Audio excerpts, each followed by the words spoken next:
Welcome, welcome, and hello. Good day. Welcome back to the Astrology live stream. My name is Nick Dagan Best. His name is Patrick Watson, and his name is John Streaker. And Hey, today we're here to talk about Nechepso, which we first talked about. We first discussed, what was it, 9 days ago? A little over a week 10 ago. days ago. Something like that. Okay, 10 days ago. I'll buy it. yeah, Yeah, we seven. we uh, we introduced our new software, which we're planning on launching this year, and talked about it. And we have this survey that we asked you to all to take, and a lot of you did.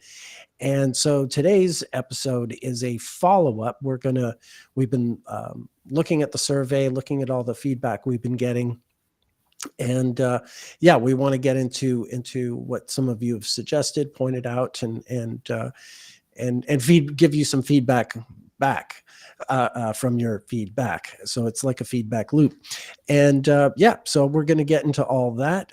We have a lot of thoughts. I think a lot of it will be coming from John, but Patrick and I certainly have some things to interject. So I guess without further ado, I have introduced my co-hosts, and I guess we start with you, John. Take it away. Thanks to everyone who's here today. Our main thing we wanted to do today was thank everybody that did take the survey. Um, you know, it was a lot of people. We've had hundreds of responses so far. So, thank you to everyone who did do that for us because it's been extremely helpful up to this point. So we are doing a Q&A. We'll take answers from everybody after we kind of get through our talking points. So if you guys just want to hold your questions until then, that'd be probably better. So we can just hurry up and get through all this other stuff and then talk to you guys directly. Um, so today we are streaming and we are addressing surveys, questions, and everything. All right. Um, the main thing we want to talk about is uh, there may have been an over sort of and correct me if I'm wrong, guys, but there may have been sort of an over emphasis on AI in our reveal. But I mean, obviously, that's should be expected when quite literally you're demoing AI, right? We just thought that would be a really cool way to introduce our software that we're working on. So one thing we'd like to emphasize today is that we are not an AI company. We are a technology company who happens to be doing AI. The software is the main focus, um, for what we're working on right now. The AI is just a part of the software. It's a feature, right?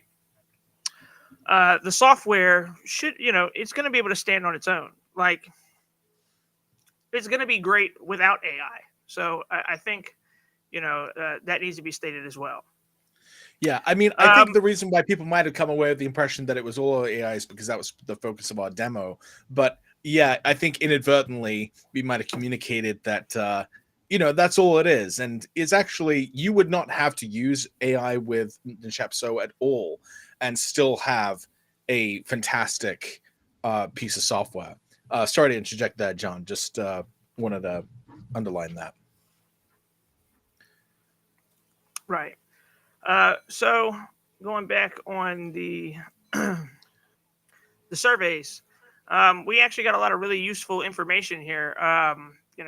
We asked the questions, you guys responded. We were able to group the different demographics together and kind of see, which group of people feel which way and everything else. Like for instance, as far as like the people who, who's using AI and who's not, right? 23% not at all, 9% roughly used it one time. So about a third of the people have never used or only used it once. Sometimes it was 43%. And then if you combine quite a lot and people who use it every day, it's about a quarter, right? So, we were able to kind of get these numbers together and really get a nice detailed view of the demographic and what each group of people is expecting from us on our end. So that was really useful information. We were able to get the splits on, who took the survey, right? A lot of professional astrologers, a lot of astrology enthusiasts, and astrology students. Almost, well, really, all of them. Only 2.6% of the people who took the survey identified as casually into astrology. But I think, guys, we kind of expected that to be the target audience for this, did we not? Well, given that's kind of our audience, Right. the kind of So, people who are following us on the astrology live stream here are going to be those type of folks. They'll be at a certain level for sure. Yeah. yeah. So there's that. And then, sentiment. Now, this is one thing that I really, was happy to see. I think we all were, that the sentiment regarding the announcement and the responses was overwhelmingly positive. Oh my goodness. Uh, there's a spider climbing up my wall right here. Okay, anyway, I'm just going to ignore it. That's unique. He's Wasn't coming for expecting you, that to happen. John. He's coming for you. Oh no, his arachnophobia is kicking in. No, I'm not afraid of it. It should probably be afraid of me if it gets next to me, though. I'll tell you that. All right. So anyway, aside from the spider, we're gonna move on. Must be something in the sixth house or something going on here. So sentiment.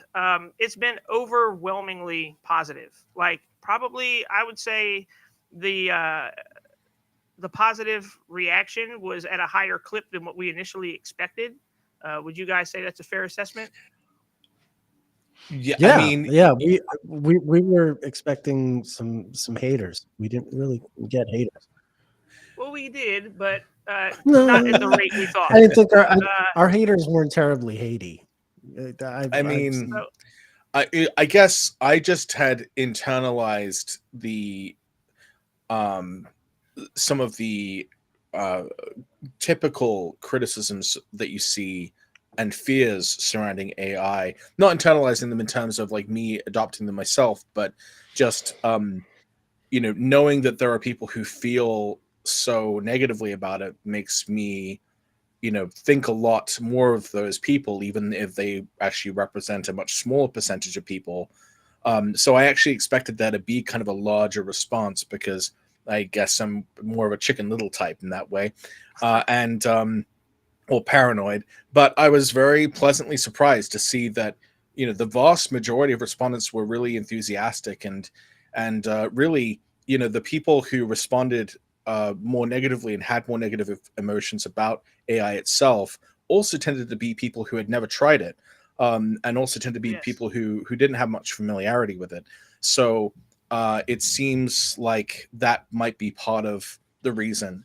If it's something that you fear or dislike, then you're less going to be less likely to use it. But you also, you may that potentially implies you might change your mind if you used it more. You saw the benefit it could bring. So just to be totally transparent here, do you guys? Okay, yeah. Just going to show you guys exactly how this shook out. This was as of this morning, and like I said, we've had hundreds of responses. And like I said, in the spirit of transparency here, you can see this is exactly how it shook out up to now, which is fantastic. Yeah, just to give you a best little report card I've ever received. It's but a yeah, little hard to see what these labels are. well, Yeah, I can break it down. It's the Sure. the dark green is the very positive, which is 52%. Mm. And this was actually consistent across all demographics. Essentially, 50% ish of everybody, professional astrologers, enthusiasts, students, even the casual people, even though it was only a few, were very positive. So the more than the majority of everyone was very positive.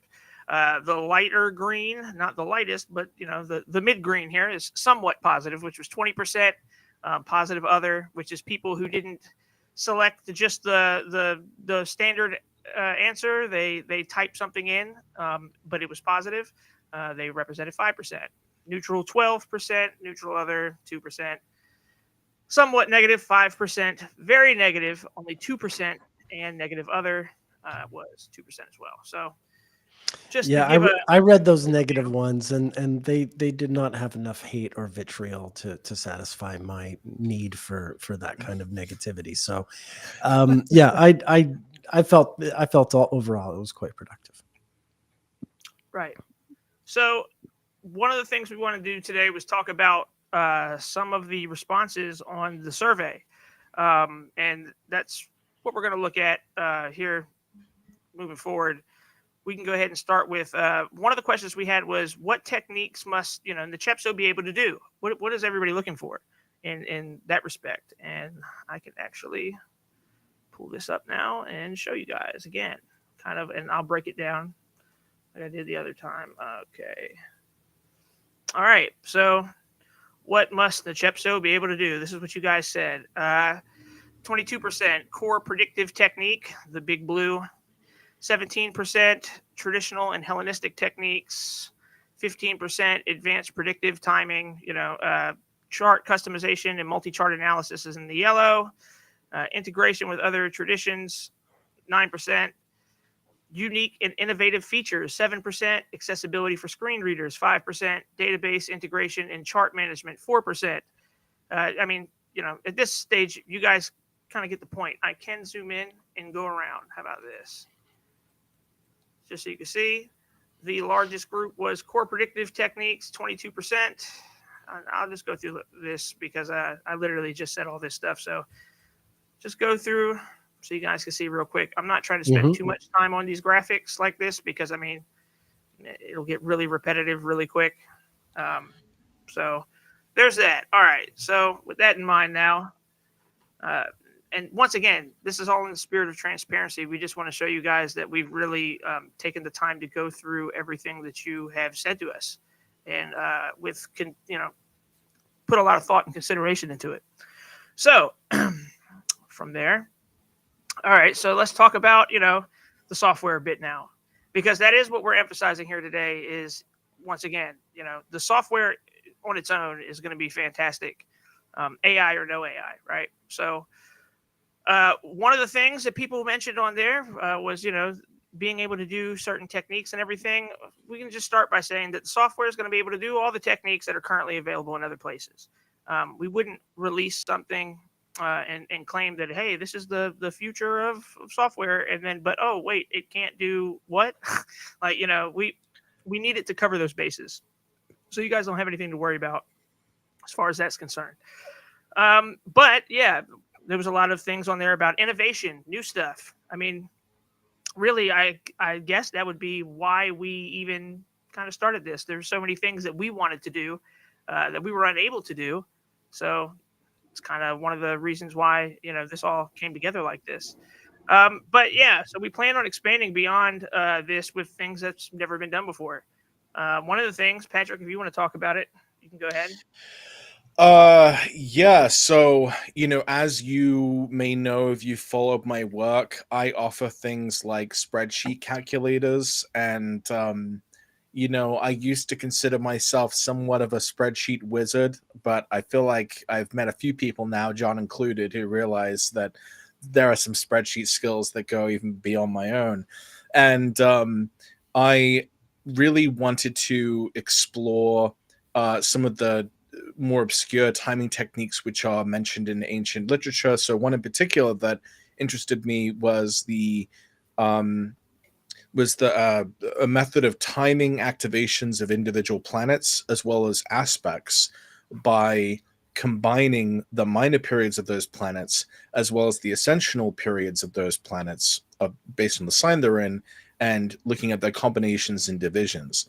So that's a pretty straightforward mathematical calculation to make, but you can do this between any, combination of planets. And so it ends up generating a huge number of potential activation points.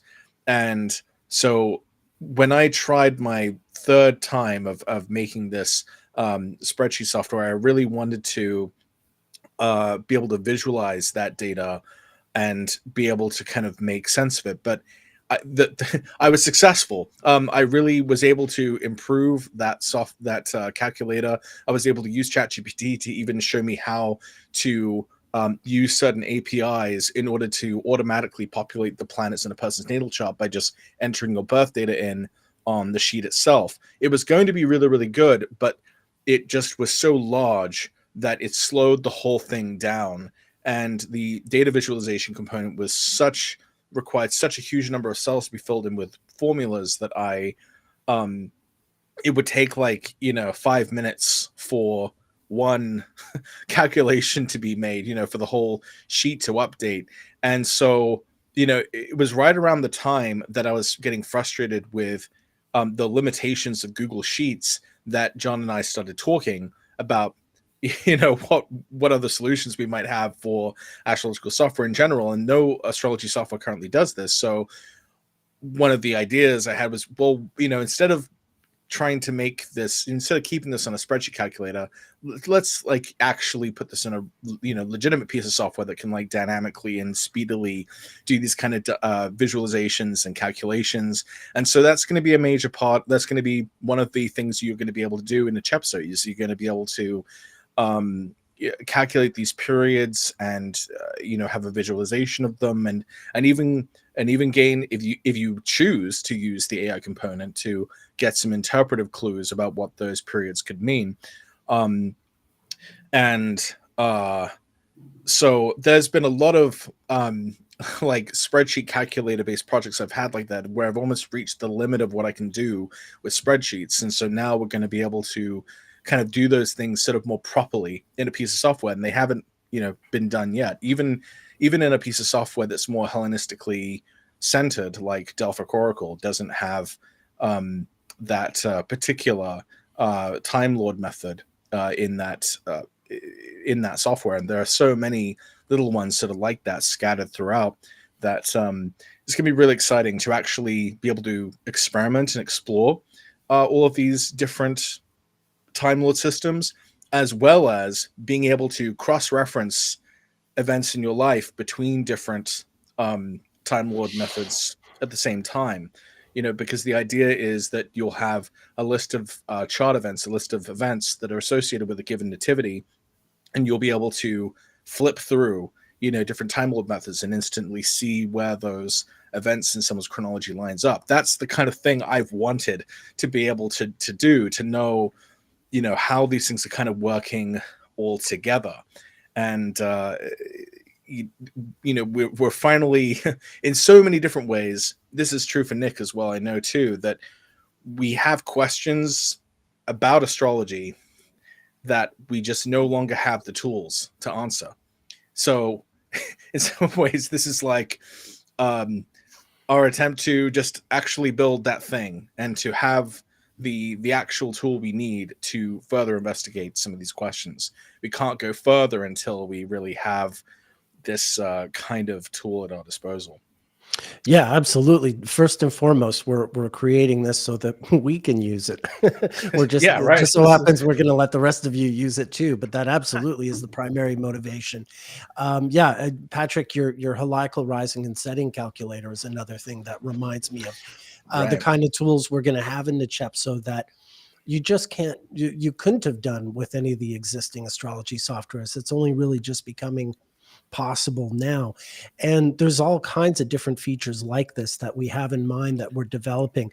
Some of them, as Patrick was explaining, that are cast rigidly along the lines of trying to recreate the methods that we find in ancient texts. And then, some of you also wanted to hear about innovations, outright innovations. And there are some things like that we have going as well. One thing that I'm really interested in particular is combining planetary synodic cycles, especially their combinations of several planetary cycles, which sort of meet up at certain ages, at certain intervals in solar returns, and coordinating this with the use of annual perfections, because the way these two sort of techniques merge becomes really, really interesting and provides this whole other way of looking at charts.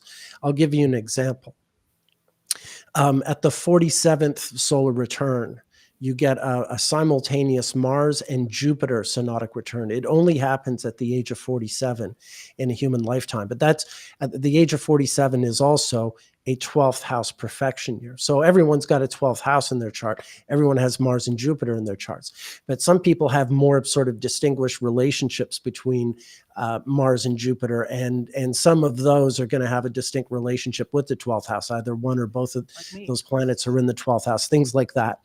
And one knows immediately that that fusion, that combination of Mars and Jupiter, whatever those planets mean in a given individual's chart, if they have that kind of connection in the 12th house, through annual perfections that it's going to come to realization. You're going to have something, an event in the life of the native at the age of 47, that's going to reflect the joint synodic return of those two planets and the context of it being in the 12th house. So there's this sort of this integrated method of taking something natural like the planetary synodic cycles, really an ancient Babylonian idea, and merging it with some of these, other methods that we have from other, periods in astrology's history.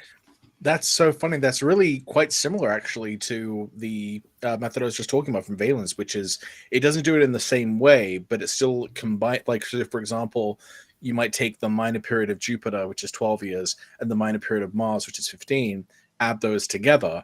So essentially one Mars synodic cycle plus a Jupiter synodic cycle equals a kind of Mars-Jupiter time, at 27. So there's that kind of additive version, and then the combinatorial combined version, like you're talking about with 47. So this is these are the kind of things that these are all kind of scattered things, or things that currently you might have only sort of heard about, but in this software it will actually know those things, like, age 47, 12th house year, Mars Jupiter recurrence. It'll give you kind of that human ephemeris like edge in your own research and work with clients. Absolutely. Research is one of the things that we want to focus on too. We're having a lot of discussions about how to implement the research module in a way that makes real research possible. Whether that's, as someone in the chat mentioned, the tabular data, like Patrick was talking about, we probably have so many different spreadsheets for so many different things. I know I do. I mean, I've made a bunch of different spreadsheets for a million different things. But some of the other features that we're in this kind of a weird place where we don't want to reveal too much, but we know that, we got to tell you guys some of the really cool ideas that we have. So like one of the things we already mentioned last time was just the database cloud integration, being able to, save a chart on your phone and then go to your PC and it's there already, or, vice versa. You download the app, and upon signing into the app, it loads all your charts automatically into your phone. So something like that. I believe I did mention the auto mundane chart detection thing that I'm looking to add last time, where I plan on having something that is sort of like a web scraper, where it would look for headlines, and then whenever a headline happens, it takes the timestamp, looks at the location, and automatically generates mundane charts. And then you have the ability to kind of look and say, I want to keep this one, not that one. And that would be totally customizable.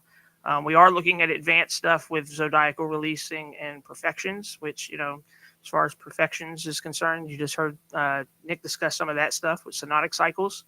I think I did mention briefly the reverse asteroid search thing, where you said, it'd have to be a very small orb.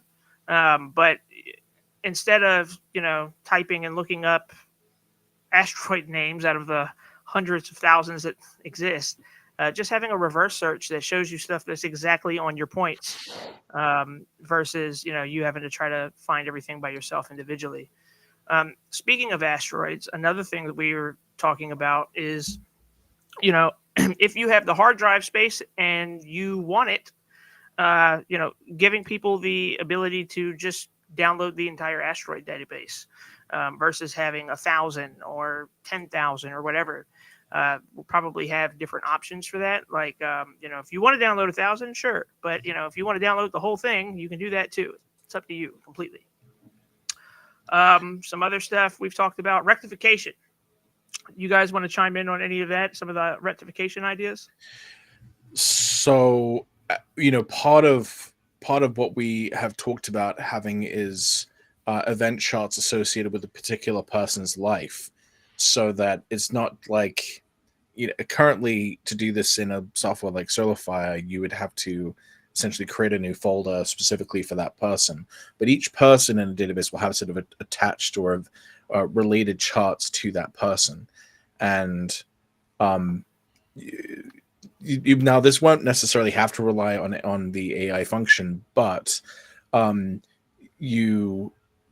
idea, or at least the way I sort of hoped or presumed this would work, is that you would be able to ask the AI to be able to sort of query the events and take note of the connections and like what they what commonalities or what patterns potentially sort of exist between these different events, as a way of being able to narrow down possible rising signs.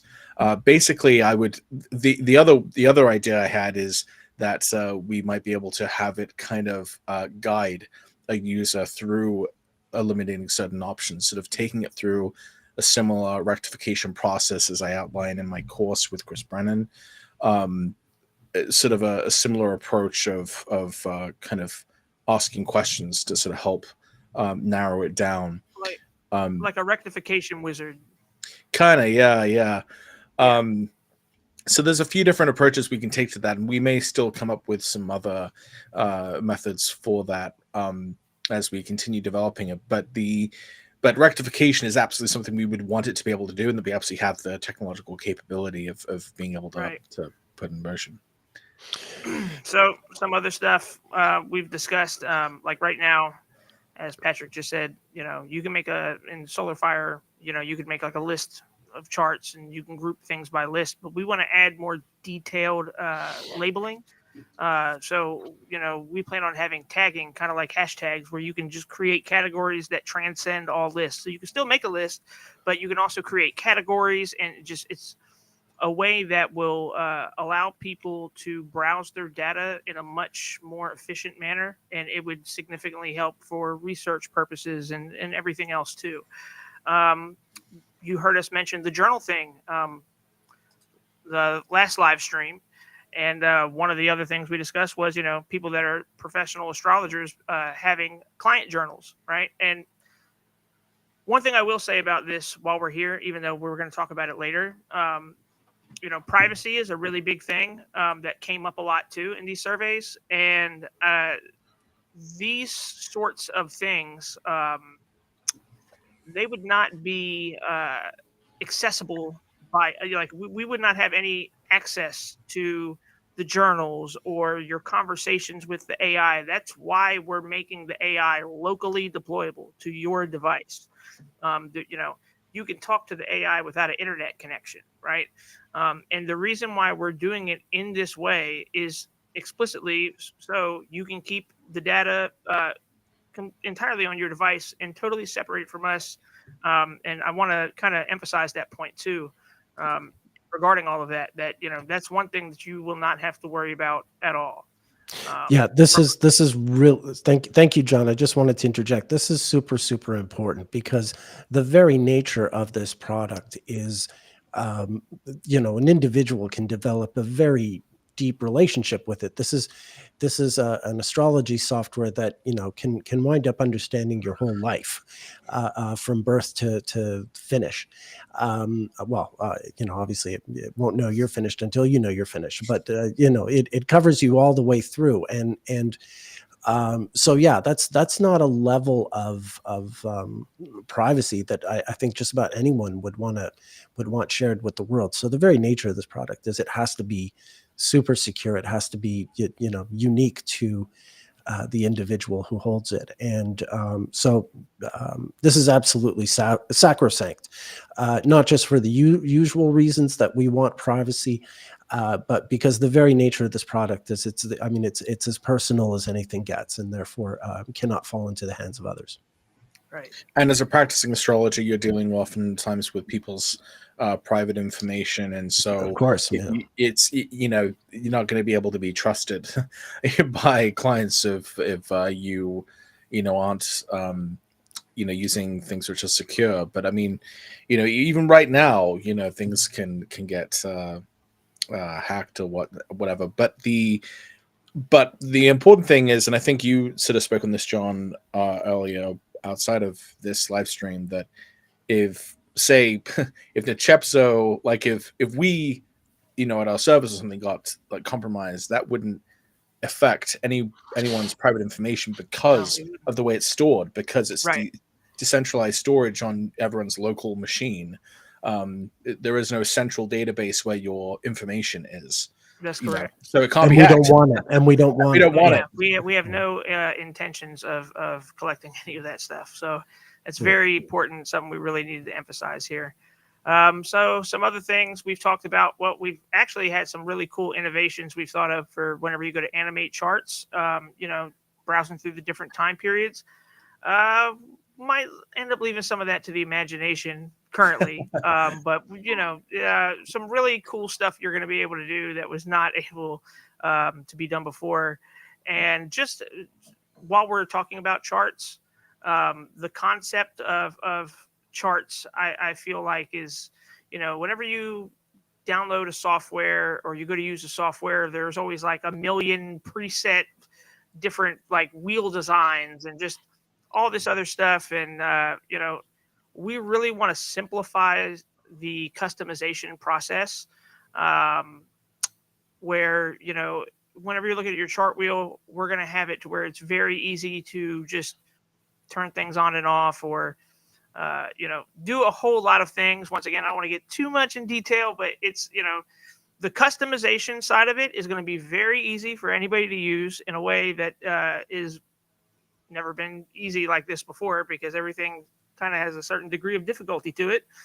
And yeah, so let's see, layers like Photoshop. Not quite, even though that is a cool concept. But yeah, we'll get more on that. It's a lot that we've thought of, but like I said, we kind of got to be careful on what we put out there just yet, because we'll start revealing more of this stuff as we get closer to the actual release, because we kind of want to use some of these cool things as as we approach the date, actually showing it off, like video demos, or using it for content to kind of get you guys excited about what we're doing. So that's a big reason why we don't want to, just lay it all out here like this. You know what I mean? Right. We've thought of really cool stuff for elections. We've thought, there was back on the research real quick while I'm thinking about it. We did have someone reach out to us through email about, we were just talking about like the privacy side of things. We mentioned, the journal and how astrologers have to deal with, clients, and how the personal module, people don't want their business out there either. But also, we had I responded to an email where someone reached out about private information, client information, and research related stuff. So just another emphasis here that it's going to be a very we're looking at having the tightest security on this as possible. It's a major emphasis. So you guys don't have to worry about that, because we are worried quite a bit on it. We're thinking of all the possible things that we could do to make this as awesome as we can. Another thing that came up was Zoom, right? If Zoom's gonna be integrated, do you have to use Zoom, or will there be other options? Yeah, Zoom's not gonna be the only option. We just want to make it easy for people to conference call, directly through the software, and there will be other options outside of Zoom. We plan on including, unique stuff dealing with tarot, numerology. Like I said, we thought of different ways to kind of switch between things in the charts, but also like rule ships. Like, currently, if you look at, the Decans, for instance, there's two different types of rulerships. Technically, you could do the Chaldean or the triplicity rulers. So just even having an option where you can just turn it on where it just shows both, right? Or simple stuff like that just makes the chart a lot easier to read, and you don't have to go to your settings and flip back and forth between which just a lot of little details like that, but a lot of big things too. So another key point I guess we should discuss is our emphasis on aesthetics. Some people, they did say, this has to look nice. This is 2024. That's also one of the reasons why we decided to do this, because we feel the same way. It has to look great, right? We Get have rid of the clutter. a major emphasis on aesthetics and making it look great, making it look like it's the future, not just saying that it is, right? Just we want it to be very easy to use. We want it to, look really clean, modern. We still want it to, people to be able to customize it however they want. But customization shouldn't feel like, you're getting your teeth pulled or something, which in some cases it can be in other stuff. So Toggles. Yeah, well, On a off. lot of easy, things that are also going to, just add to the overall user experience. So let's see, other stuff we got here. Currently looking for help on Vedic. Yes. I don't know if we should we put that like as an ad or? Yeah, Hey, no, I mean, anybody- we have some ideas, and there may be some people we specifically reach out to, but we obviously don't have a background in Vedic astrology and sidereal Indian astrology, and so we would absolutely love for Nechepso to be useful to people who use the sidereal zodiac and use Indian traditions of astrology, and so we would love to have some help with filling out those data sets and helping us make the software just as useful for those other traditions of astrology. So Yeah, there was a few people who reached out and said it would be really cool if it was able to do like more niche stuff, or at least niche for us, which would be like Chinese astrology and stuff like that. And I mean, we're not opposed to that, right? no, not at all. The question is, who can we get to help write that stuff, right? Like if we Right. don't know it, We don't have the expertise to do I'm that. not. We need, if there's people out there that can assist with that, we'd absolutely love to hear them out and try to include as much of that stuff in here as we can. To make it as diverse as possible. So another thing we should probably discuss is accessibility. We did have a few replies about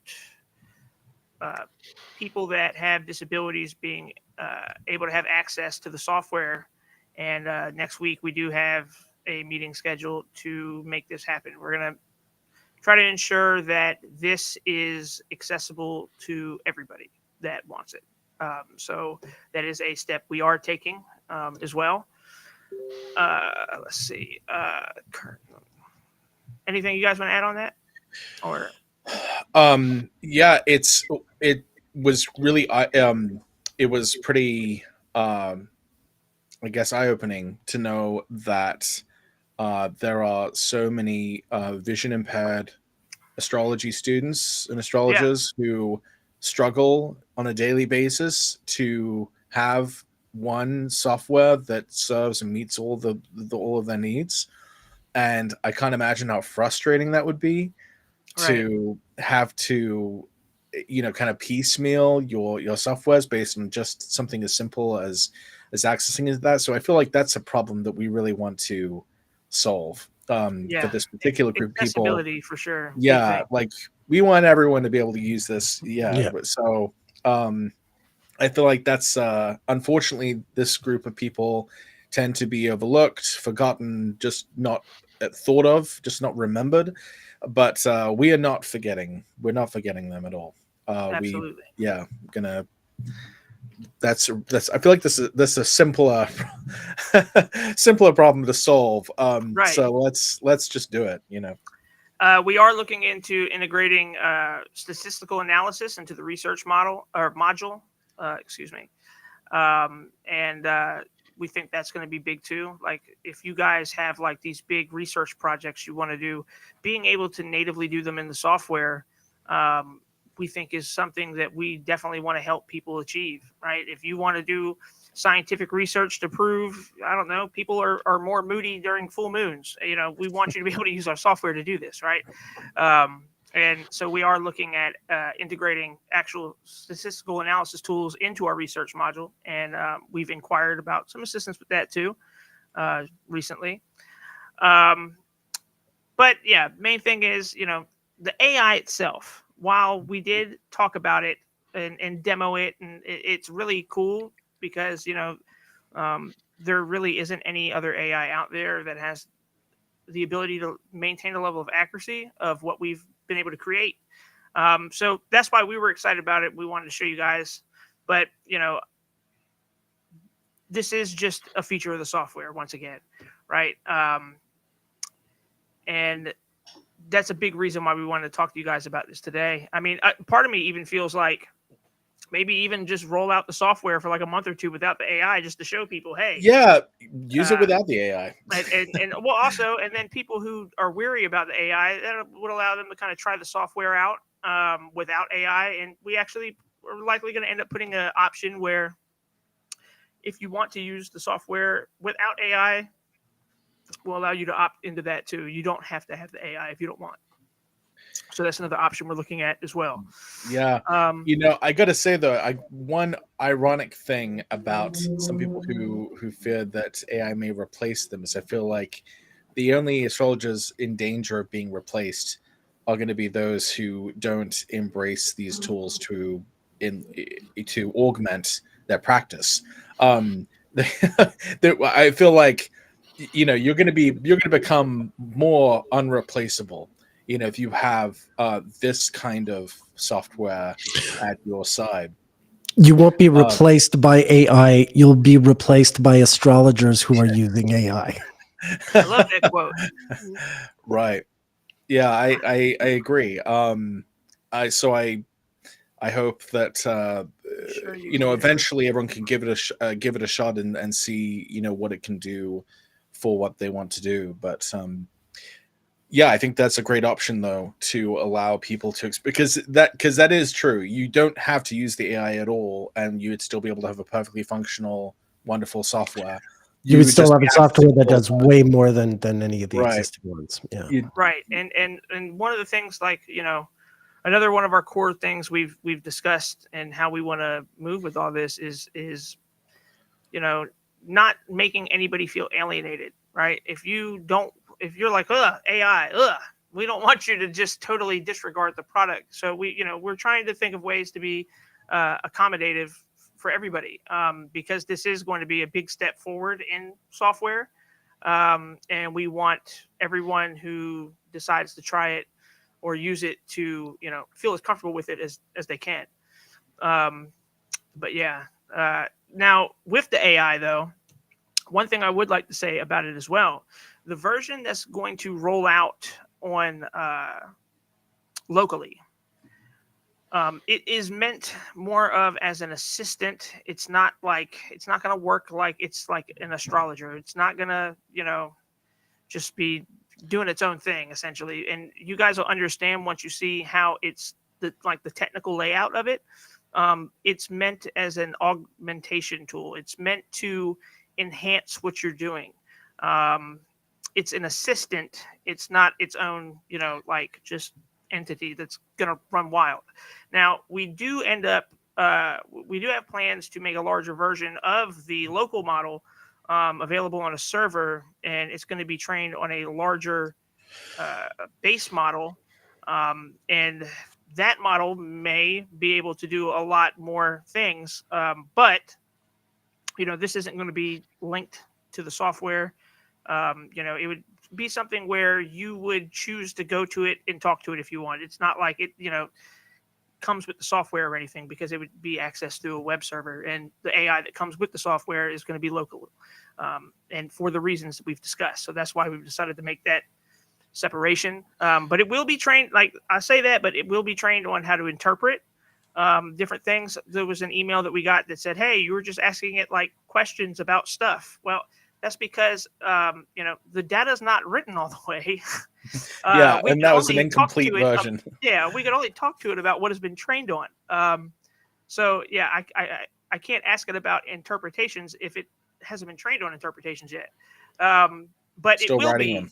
Yeah, it will be trained on interpretations, and it will be trained on advanced delineations. That was one of the main things we really wanted it to be able to do in our initial discussions. Instead of just your cookie cutter, Mars is in the second house, or this planet is in this sign. We want it to be able to look, okay, this planet is ruled by this planet. However, this planet is in a superior aspect to this planet, taking a lot of things into consideration and being able to kind of give a cohesive explanation. Right. And not only that, but be able to say, like, How that it's going may to be look. active in this year and this year. And, the Right. Mars retrogrades that occur in this sign, are going to happen in these times. And, if you want to investigate it, this is where you'd have to look. I think, so although it's going to be able to provide advanced delineations taking into account like the multiple layers of dignities and aspect doctrine and things like that, It's still just an assistant. it will still, yeah, it would still require your filtering, because it may, I mean, you might be able to give it enough of a prompt to get exactly what you want, but I mean, it's going to give you some information that you're still going to have to decide what to share with a client. Like if you're using it with a client, and you put in like a really stressful looking aspect and you get a very detailed delineation from the software, we are not suggesting that you should just like read that off to the client and think that that's good enough. You're still going to have to use your own power of discernment as an astrologer in assessing the situation and with the individual person and their needs, like what you say to them. Like it still requires that bit of human translation, I think. So even though we will be able to provide what I hope will be very good and very useful delineations, it can't do readings by itself. It can't be relied upon to give, to have to bear that weight. That's kind of like, but it will know a lot, and it can direct an astrologer towards certain things that might be relevant but might not occur to the astrologer. So it's that's true. certainly it's a very we don't want to overstate things, but we also don't want to understate them. Right. Right.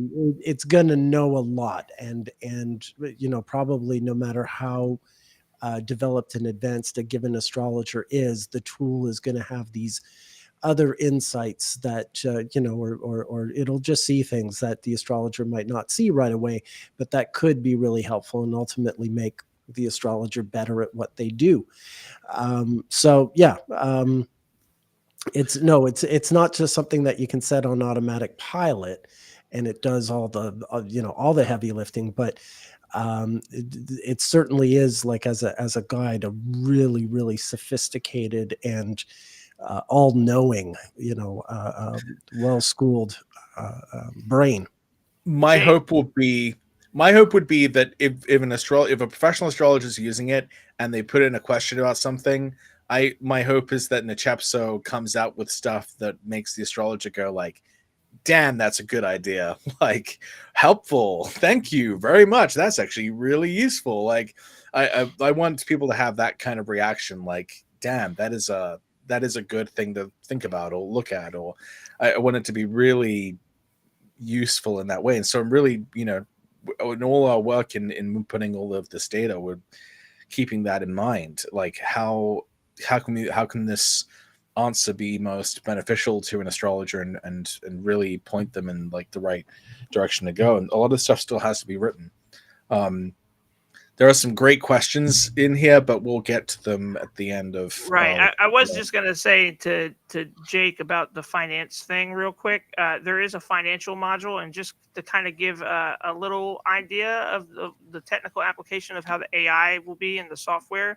Like whenever you're talking to it, there's going to be, for instance, like a almost like a drop down menu where you can tell, like you would specify, okay, we're talking about something that's in the personal module or the workspace module or the research module or the financial module. Like you would tell it, where you're looking for its guidance, so to speak. I don't think that we're going to have it like, being like, hey, buy signal, go, or anything like that. But I wanted to touch on what Patrick had already said about, the deferring to astrologers and stuff. I will say, we are training it on ethics and social skills. That is another big area of focus. We don't want someone to be like, hey, calculate the length of life technique and tell me when I'm going to kick the bucket, right? So we don't want to answer stuff like that. It's going to be trained on how to deal with certain high pressure social interactions, I guess is a good way to put it. So it's, it's not going to be just.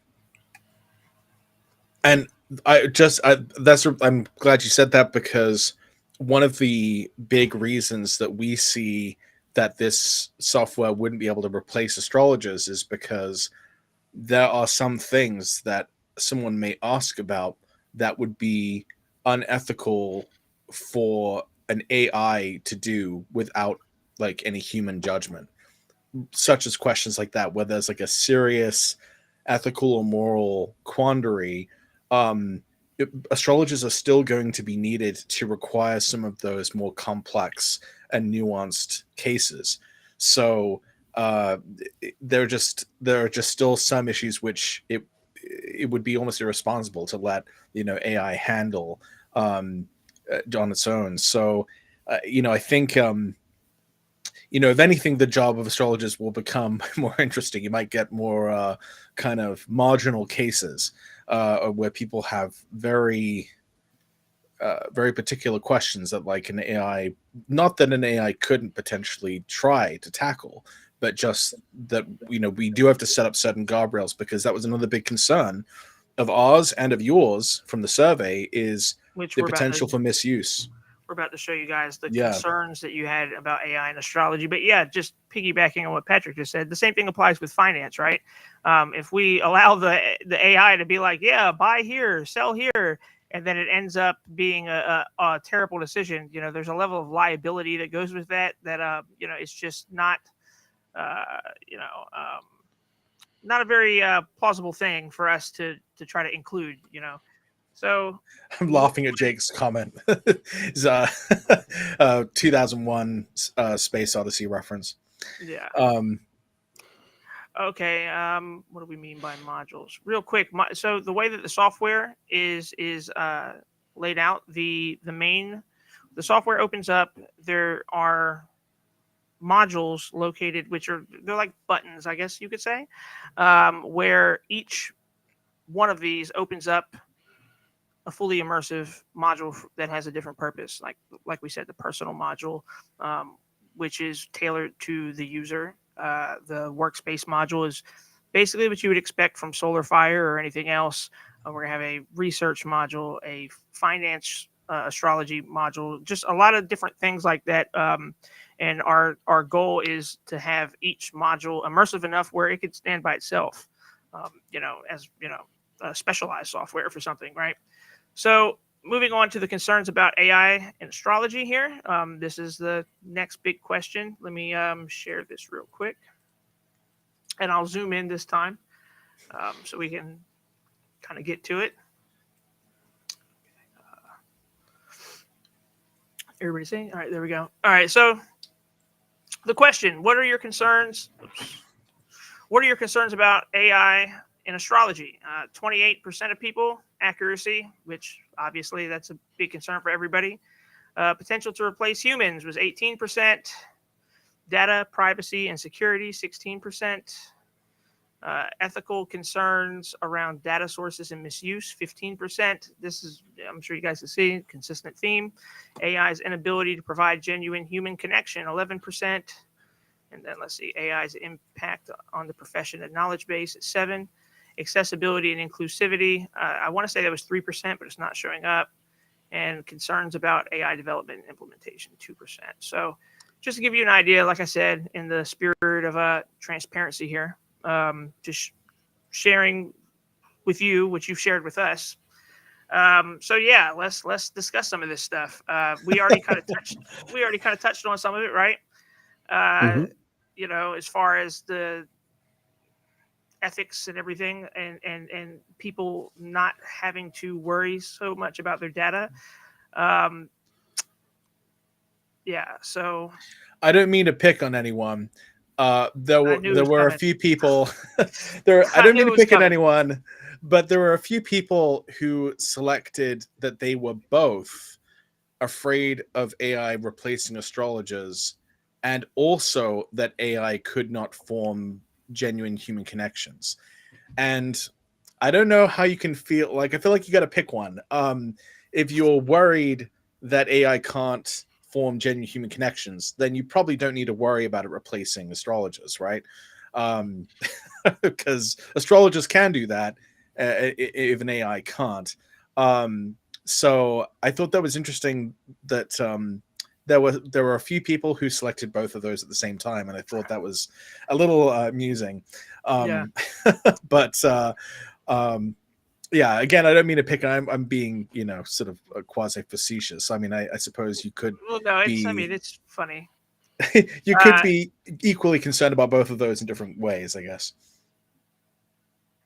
yeah, People are astrology paradoxes, that is a very big concern across the board. I think for many people, I would say astrology podcast with the comment there. Oh, yeah, Yeah, the astrology very big podcast concern. just said my main concern with AI is not being able to look into Nick's beautiful eyes when I'm having a consultation with him. I mean, you for now that remains elusive, uh, So unless you the go with him. alas. Yeah, the the the camera's at kind of a high angle, but the main thing, so the number one response there was accuracy. So just to touch on that, Mhm. we have a really structured training approach that we've implemented for the AI. And the way we've structured everything is meant to emphasize accuracy at the highest level. We are still thinking of potential ways to improve it. Like by no means have we just settled on, oh, this is it. Any ideas we have to make it better or more robust or whatever we can, we're going to make it happen. Um, Right. Another thing that I think I should mention is with all of this is that, this isn't something where you just kind of, all right, we're done. And then we release it and throw our hands in the air. This is going to be a continuous process. It's going to be something that we're always working on, always trying to improve, always make better. Um, you don't have to worry about this thing becoming deprecated over time, like some others may have. And the accuracy is a very, very, very high priority for us. And like I said, we've already been able to achieve a level of accuracy that I haven't seen anywhere else. But we're still trying to improve that. And one of the ways I think we're going to be able to improve that is the technical application of how you interact with the AI. I was just talking with Patrick about it yesterday, but kind of alluded to it a little here today. But you guys will see a little bit more of that in the future. But yeah, so I guess we can kind of group a lot of this other stuff together, like data privacy, security, ethical concerns around data. Like it's a big thing that came up consistently. Um, and we did touch on it in our last live stream, but there was, some instances of people voicing concerns of stuff that we actually did mention, but it came kind of towards the end of the stream. So we'll just go over that again, just to add emphasis and make sure everybody's on the same page with this. We are, as we said earlier, taking measures to make Nechepso as secure as possible. For instance, like I said, making the LLM local, the AI.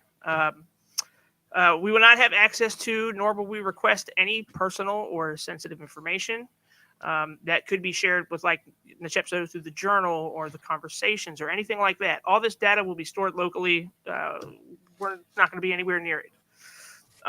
As far as the data sources, it's really important for us to emphasize, up to this point, quite literally, everything that the AI has been trained on has been written out by hand entirely. No one's works have been used to create the data at all. That's why Nick and Patrick have had to kind of take a step back from what they, normally do, uh, it's because it's such a meticulous process to write out every detail of knowledge that you possibly can. And so this was something that came up a lot. So I really wanted to emphasize this again, is that we're not just like taking people's books and scanning them and throwing them through the model to train on. That's not how this is happening at all. Uh, and I think there are a lot of misconceptions on how AI is trained. So this is a really important point for me to drive home right now. I will say that there are people that we have gotten permission from that are authors to mention them. But even these people that we've mentioned and we've gotten permission from, it's not like we didn't even quote their works directly. There's not a passage from their books that's used. It's just some concepts. They're authors who have done such a good job of explaining them and how they work. They deserve the credit. Like, hey, this person says this is how you do this thing. They deserve that credit, and we wanted to make sure that they got the credit that they deserved for those things. But still didn't even use a single passage from anybody's works or anything like that. We did request a benchmark so people can see how good or how bad AI actually is in astrology. We're waiting to hear how that We vote also turns out. requested that the benchmark include provisions to protect people's intellectual copyright, to Right. make sure that you don't just have random companies coming up with astrology AIs looking for being able to like reach that benchmark, but the data is full of stuff that they've just scraped online. So we are astrologers. Like, we have absolutely no interest in in taking anyone's intellectual copyright, and like, we understand that's like a big concern with AI, but that is not how we're doing this. We're doing this like the hardest, slowest, most tedious way possible. And also, but we also think this will have superior results in the end, because the quality of data almost matters more than the volume of uncurated data. So anyone doing this and wanting to do it really, really well would have to go through this exact same process that we're going through.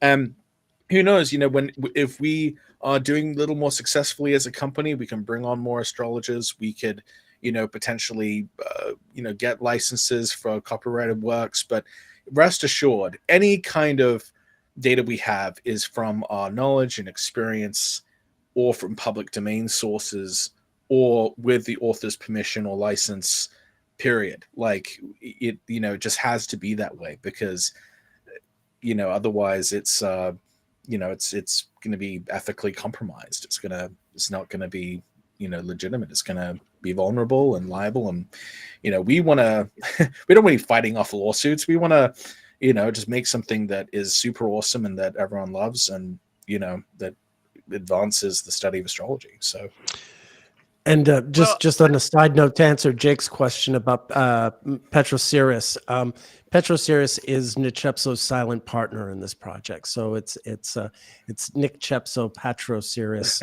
and it's all under one umbrella. It's the fusion of these great minds. You can in one software. I'm sure you could probably ask Nechepso to change his name to whatever you want, and maybe even select a different voice if you want. I just want to quickly address Miguel's question here. Will you wait for that certification benchmark process for ISO or others before releasing Nechepso? No, but as soon as it becomes available, we will obviously submit AI for validation. So that's the answer. Yeah, for sure. I was actually going to mention that myself. I'm not sure when we'll hear back on the benchmark thing, but I mean, like I said, we're even considering, maybe releasing the software for a month or two without the AI, just so people can get the hang of it first anyway. And just see, hey, this is a great piece of software without the AI. So then by the time you do get the AI, it's like, oh, this is better than I ever imagined. At least, that's what we're going for here. So other stuff we should probably talk about on top of that.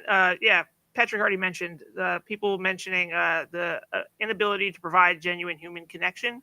While we do plan on training the Nechepso on social skills and ethics, it's not a human. So technically, it probably can't provide a human connection anyway. It's going to be used as an assistant. So don't think anyone should really have to worry as much about the AI's impact on the profession and knowledge base. So Nechepso is in no way a replacement for astrologers. We've said that a few times now. I think the best way that I could describe it is that Nechepso should be used to augment the user's experience, not define it. And that's what we're going for. We want the AI to enhance the experience.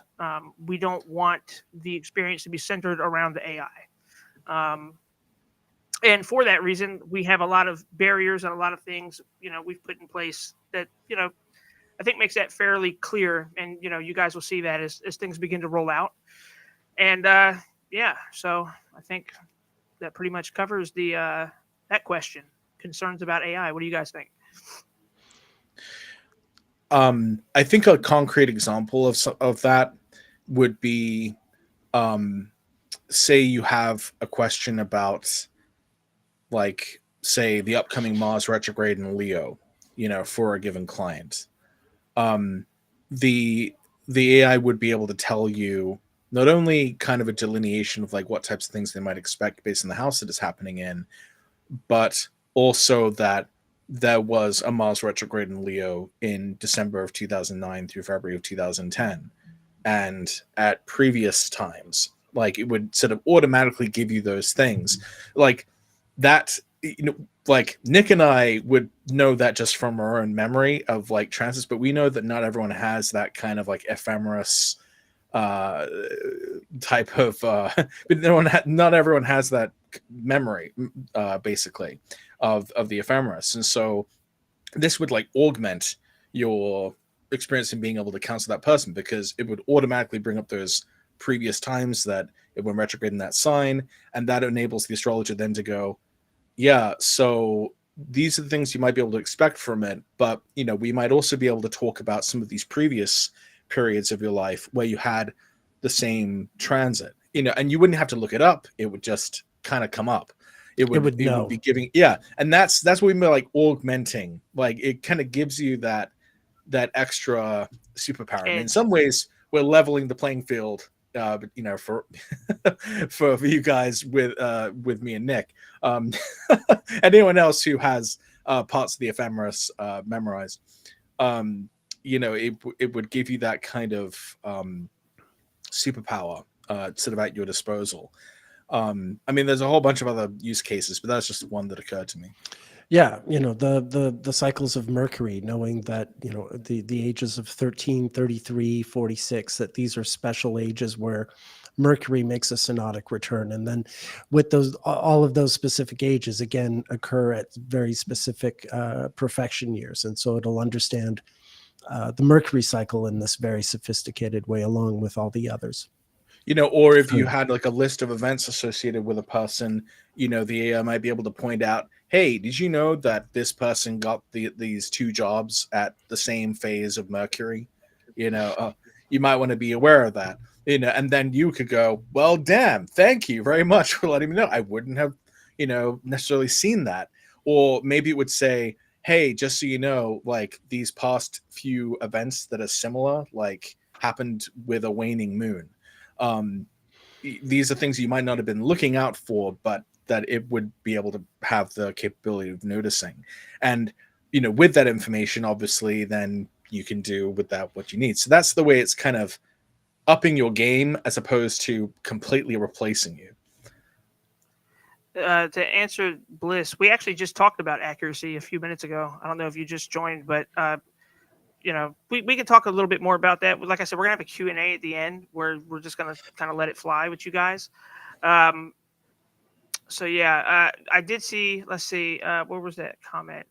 Oh yeah, there's no guarantee a benchmark will be implemented. Well, my comment on that is there will be a benchmark implemented. There's just no guarantee that it'll be ISAR that does it.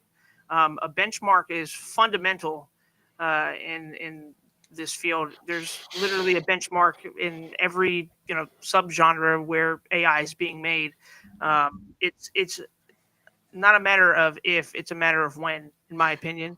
If not by ISAR, then maybe by a joint effort of astrological organizations. I think anything like that probably should be more of a community-based process.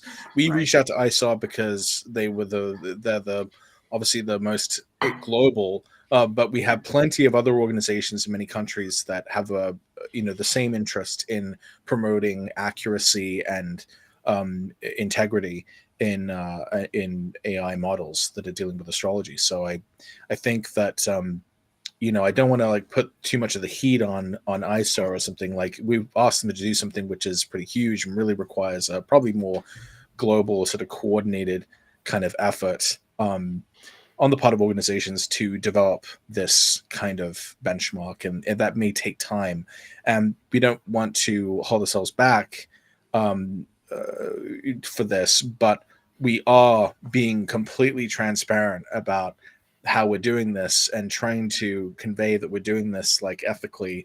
And while I guess you could take our word for it, but I mean, we will, we're saying right now, like, not only have we requested this, but we will be taking whatever tests we can to We'll prove follow and to guidelines show that we're really being transparent. Let's also add that another reason we went with ESAR is that Patrick is actually sleeping with the president of CAP ESAR, their education board. So I am the president of that's right. CAPSAR, So the certification board. Yeah, that is a bit of a conflict. I was just trying to make it sound saucier. That's all. That's not a lie. I just wanted to. Yes, technically, I sleep with myself. But oh my god. Well, that took a turn.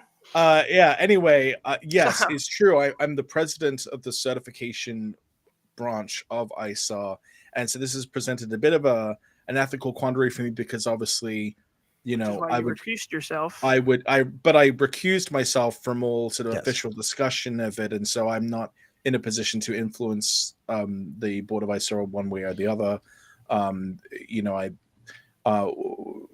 I ultimately, even if I wasn't a part of an AI project myself, I would still want this benchmark to develop, because I think that we should have certain requirements that an AI should reach. I mean, heck, I kind of think all astrologers should reach some kind of benchmark to prove that they know what they know. But that's even more important, for an astrological AI. All right. So the other, I guess, question that we were going to discuss from the survey real quick is what would make you more comfortable or excited about, Nechepso and what we're doing.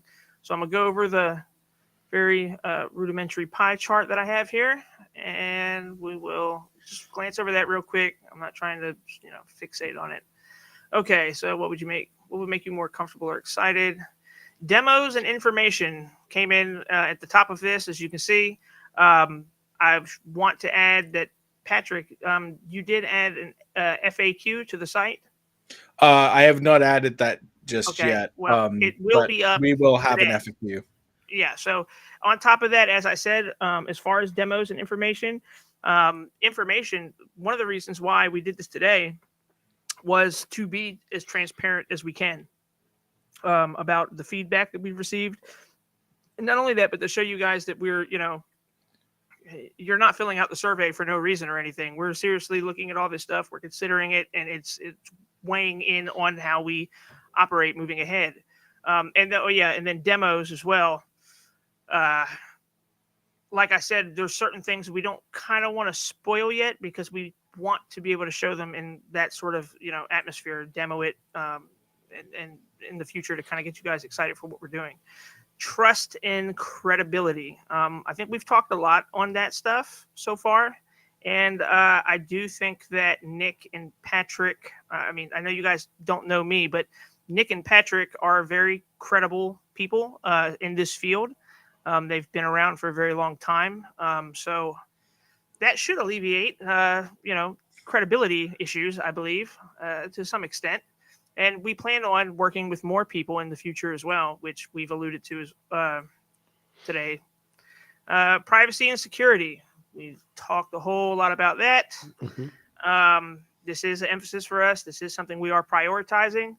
Accuracy and reliability. Something else we've kind of, beat the drum to today. We have a lot of things we are implementing for, to make this as accurate and reliable as possible. Accessibility and ease of use. We discussed that. We're meeting to make this accessible to, people with certain disabilities. And we want it to be really just easy to use, have a really nice user interface that just kind of has a nice flow to it. There's no confusion when you open it up, scratching your head and wondering, what do you do? Unique, innovative features. We got a lot of those. Financial considerations. We're going to discuss that here in a minute. Community involvement and feedback, 5%. Ethical development and application. We just talked about the ethical development. To get back on the community involvement, that's what we're doing today. And then, so that's kind of the overview of how you guys answered this. So let me just get off of here and we can kind of discuss the points a bit more directly. As I said, as time progresses, we want to show off the different features of how the software looks. And we plan on providing thorough documentation, and we plan on doing like videos to show you how to use the software. But the main thing, we have an emphasis on the ease of use. So you should be able to pick it up fairly easily. I feel like right now, a lot of softwares, they just kind of, jam a bunch of buttons up on the top left corner, and you just kind of got to figure it out from there. So that is absolutely not the approach we are taking. No worries. We're making it very aesthetically pleasing while also putting it together in a way that just the navigation and everything is just going to be, flow very smoothly. As far as the community, well, like I said, that's what we're doing here today. We do consider the community one of our strengths. We're not taking any sort of money from venture capitalist organizations. We're not being funded by people who are looking to exploit astrology for money. We're doing all of this on our own completely. Yeah, we're going out on a limb, actually. And anyone who is involved or will be involved is someone that, will have the utmost credibility within the community. And how the community feels about a lot of the stuff we're doing is really important to us because we do, a lot of our motivations behind this is heavily centric on bettering the community, right? So all of your feedback and everything that you guys give to us in the surveys or through emails or just any interactions, it's very, very important to us. And I don't think I can stress that enough. Yeah, we're not like trust fund kids, just trying to blow a bunch of money and, just although if anyone wants to give us a trust fund, we're willing to try. But I mean, we're going at some personal financial risk in pursuing this. I'm not saying this for like a sob story or something, but I mean, just hard realities. Like, yeah, we're doing this with a fair amount of there's it's tight right now. It's we can't wait to get this out there and for sale. We're living on ramen, people. Yeah, the coffers are definitely dwindling. You have Saturn in the 8th right now, so. Well, I guess I can announce that I will be taking a limited schedule of clients starting June 1st. I didn't know exactly when I would be back for clients, but I officially have to come back for clients on a limited basis starting June 1st. I, on the other hand, am taking a sabbatical from clients starting June 6th. because yeah, I have to focus on working on this. So On your musical that's going to chairs. be tight. Yeah, Patrick took some time off to focus 100% on Nechepso, but he's got to make some money. Now I'm going to take some time off to focus 100% on Nechepso. I no doubt eventually will need money, but that's how we're going to do it because yeah, we really want to get this. We do want to get the software out this year, and It's gonna yeah, touch on that. Yeah, it's the software will be like that is something that somebody said. Like, are you sure you're going to be able to get all this stuff done? It's a lot of stuff. And Yes. all I'll say to that is, you don't know me. I will make it happen. I promise you. I promise come you. hell or high water. Come hell or high water, I will make it happen. That's kind of been my motto through all this, and so far, every single as unrealistic as it seemed, I've been able to hit every single goal that we've set forth over the last 4 or 5 months. So he really has. He's you better quite the believe it is worker. coming. Well, I mean, relentless. you might have wondered, like, why did Patrick and Nick, like, why did they go with this like random unknown person? And it's because it's because we picked him up in a bar. it's because John is pretty extraordinary. Like, I think if you talk to him enough, you can see his very obvious intellect and passion and enthusiasm for astrology, and he's you may not know about him, obviously, because he's not a professional practicing astrologer, but I have a lot of confidence in John in the time that I've known him, several years now, and so he has my sort of stamp of approval, I guess you could say. Thank you. And you're very welcome, John. No, I do mean that. And John really did come with a very fully realized vision. I mean, that was the other thing. That was, not only was he clearly capable of doing everything that he laid out to do, but it was just the extension of how much thought he had put into it before we even started talking about it. And of course, Patrick and I had our own notions. Patrick and I, before we went official with John, we're spent a whole year talking about doing something like this, and occasionally conferring with other people and trying to figure our way around it. So really, I came close. Yeah, I was able to make a little script that did allow us to kind of talk to the ephemeris, but obviously this is a few this is a few levels up from that. To answer Kira, I'm probably the final boss of Sagittarius. I'm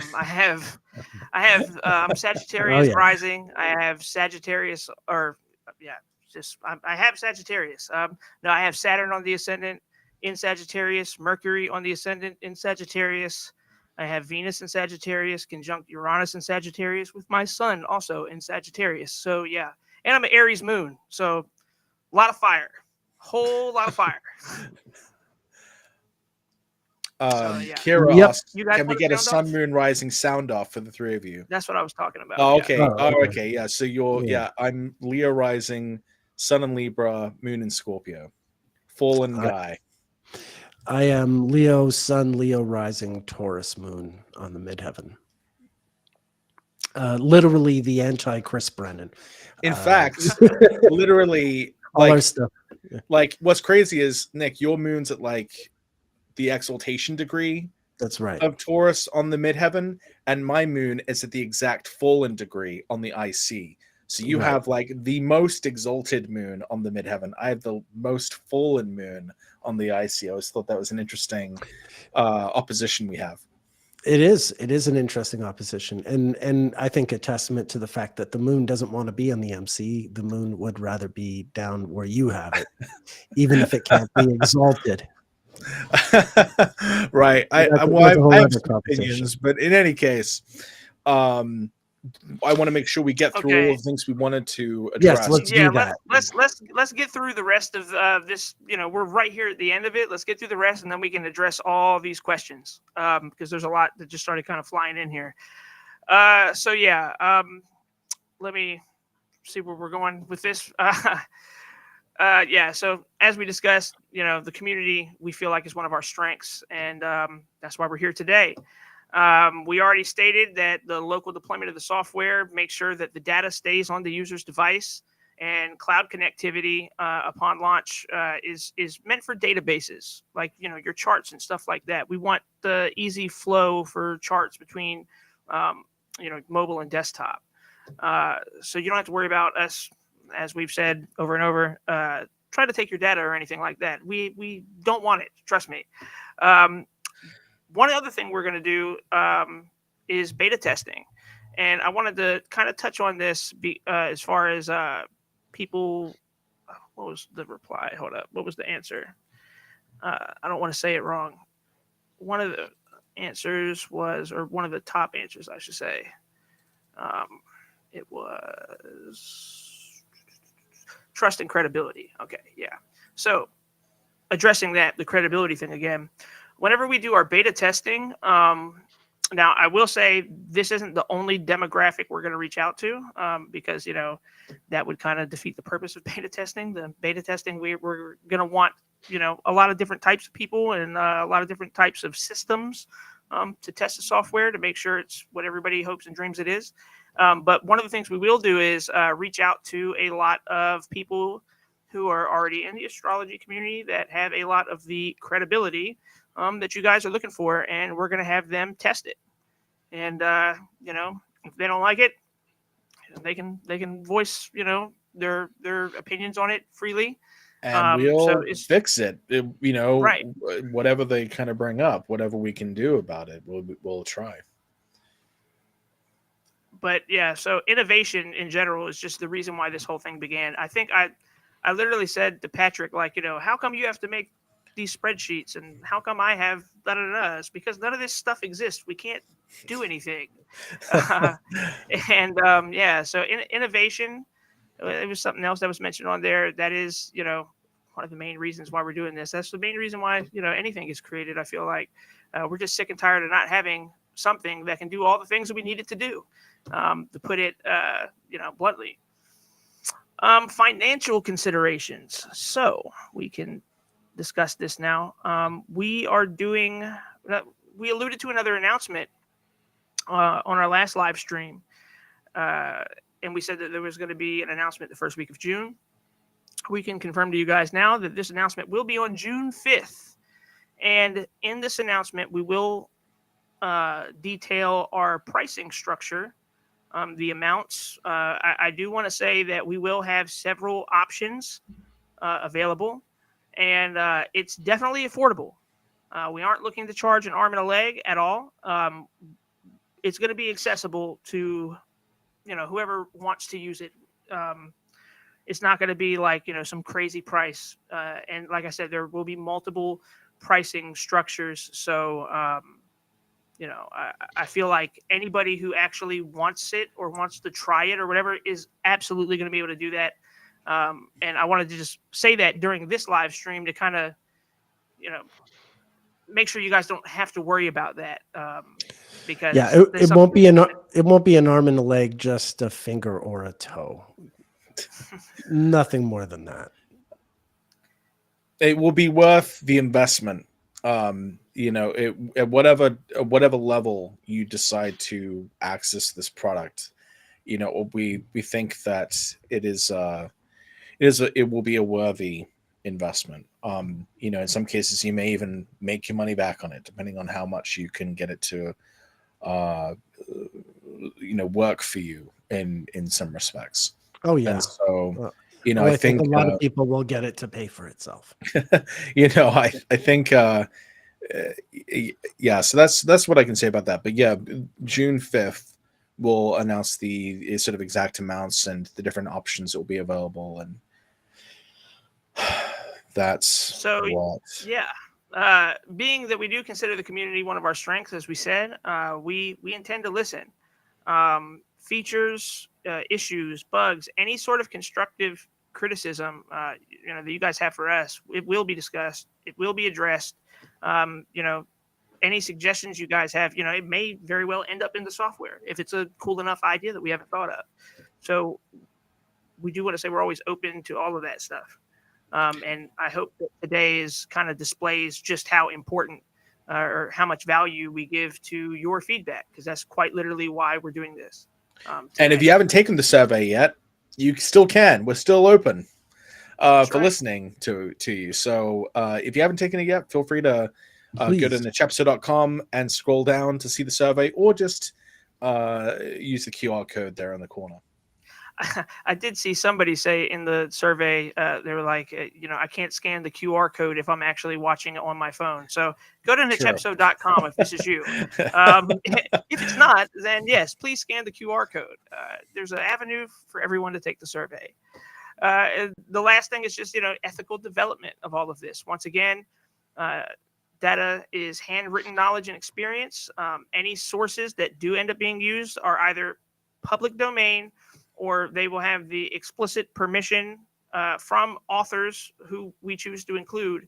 And as I also stated, it's not to just, not to use their works, not to copy and paste a section, but the thing is, we want to give people the credit that they deserve for their ideas. That's the main thing, that we're looking at with this. But yeah, there are people that we already have obtained written permission from, for certain ideas just like this. And we also plan on adding more astrologers for data sets and other things. As we also said, we need the Vedic section written. And, if you guys know people who do Chinese and all that other stuff, we would absolutely love to include it. So, yeah. Absolutely. Was that all we had to cover off just by ourselves? There was one other thing. Oh, one other quick thing that I should mention. It's actually relatively funny. Someone said that Nechepso wasn't AI, which is just crazy. It's laughable. Hold them back. Hold them back. So hold on. I just wanted to show you guys this. It's a weird thing to try to explain because you guys probably don't really know a whole lot about this stuff. So thank you, Nia.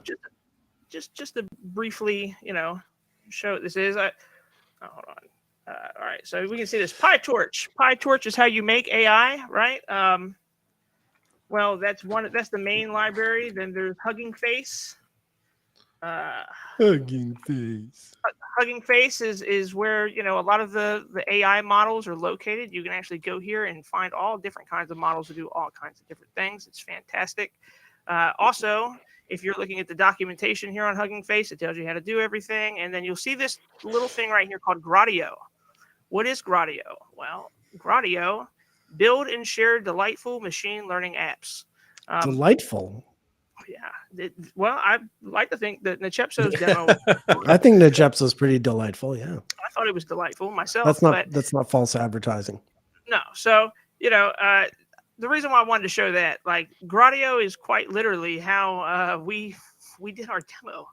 Like, saying the idea that machine learning is not AI would be like saying that a Rottweiler is not a dog. Like, it's a weird stance to take. That is a strange thing to say. It is, So take that random single hater on Twitter.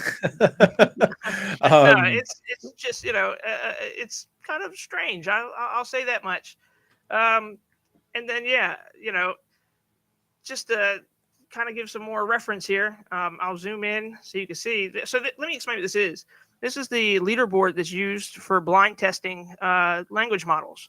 All the new AI comes out. People go here, they do blind testing, and they vote, and that's kind of how they determine what the best language model of the time is.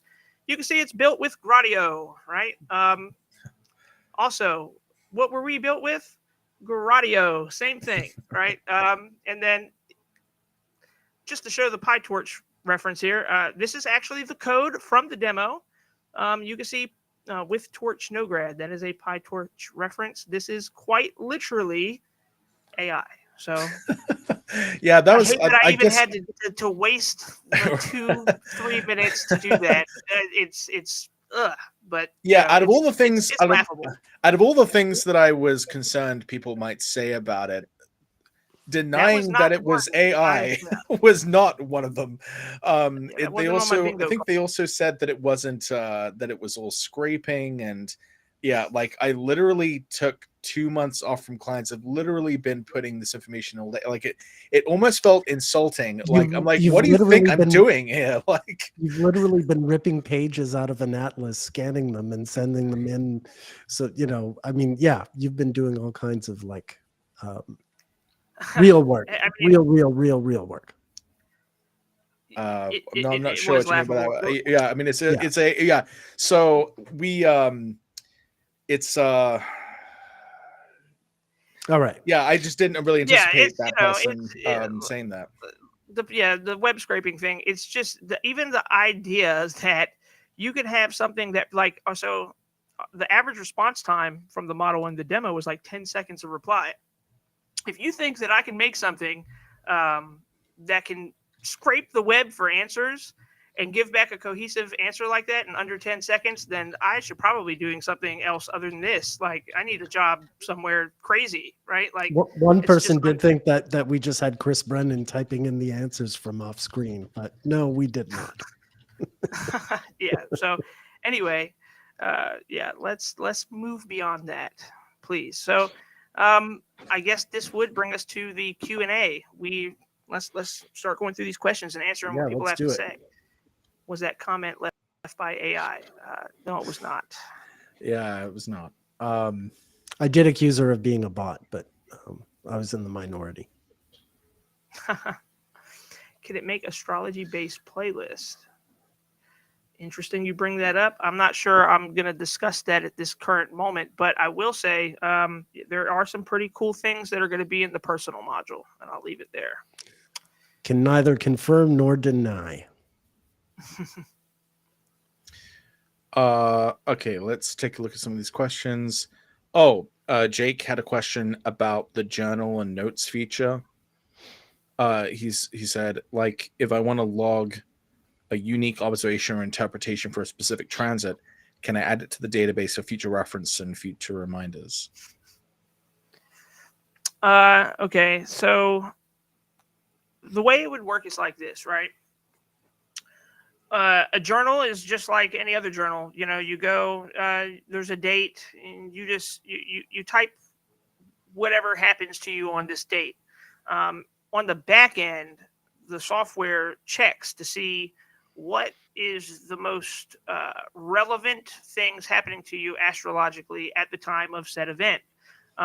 These, and I might start talking a little techie here, but these things are converted into embeddings, which are then put into a vector database, and then it can be referred to later on through a retrieval process. So essentially, think of it like this. Something happens today. You have the sun. Let's say the sun's opposite your moon, right? That's one of the main things that's occurring on the event. It ends up taking what you've listed as the event and the main astrological influences and grouping them together to be able to be looked at in the future. If you ask it questions, it's like I said, it's going to have a long-term memory. So it's going to be able to look back on a lot of these things, and the journal is just an extension of the memory. I hope that answers your question. What else we got? They have me chained up typing answers. Thank you, the Astrology Podcast, whoever that is. The secret's out, Chris. Miguel Suarez says, can you explain how much of the Gen AI is incorporated to the other features and modules? In order for the AI to know your life, it will have to have access to all the data you input. So will you be able to access the AI feature with every other feature that will be included in Nechepso?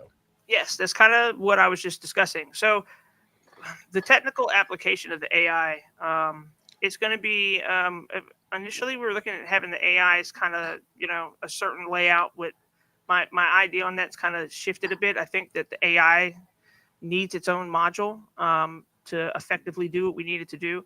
But essentially, picture it like this. Let's say you open up the AI module and just picture, I don't know, any chat window in your mind, right? Imagine there's a bar across the top, and there'll be pull down windows where you can select, like, okay, I want to discuss something that I'm looking at in the workspace module. You would select workspace, and then you'd be able to talk. It would know, all right, this is what you want to discuss, right? So you'll be able to reference whatever module you want to directly with the AI. That's one of the things that it'll be able to do. And yeah, it does have memory long term. It'll remember the key things of your conversations. So it'll be able to reference those in the future as well. So I hope that answers that question. What else we got? There were a bunch more at the beginning, so I'm gonna scroll back down and take a look at some of those. One of the first ones we got. I think we can say something about this. Jake says, I'm guessing this might be included already, but it would be cool to have a comprehensive database of the typical mythologies and archetypes of all the planetary bodies, so I don't have to look them up on Google. The AI is being trained on mythology. That is one of the categories right. the AI is being trained on, along with history, along with philosophy, and many other things. Non-subjective scientific stuff like astronomy, obviously synodic cycles. We do have Nick sitting here. So yeah, that is a category the AI will be trained on. We have a couple comments here about security as well. I'm wondering if the software should have password entry as an extra layer of security. That's how you'll access it. It'll be password entry. And also, we were encouraged by Renee Oshop. Maybe look at HIPAA requirements as an example for guardrails for security. Yeah, that was a really good suggestion. Thank you for that, Renee. That's a good idea. Another thing I can say too is, something we might end up doing in the future. There are specific models that come with built-in guardrails that you can actually train to use, and they're quite literally centered around safety and stuff like that. So that's something else we've discussed and looked at too. Jake asks a few good questions. One of them is, can the AI point or figure out chart patterns on its own?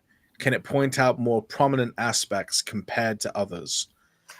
That is something that we do want to train it on. And the way that we plan on doing this is through the interpretive part of the data.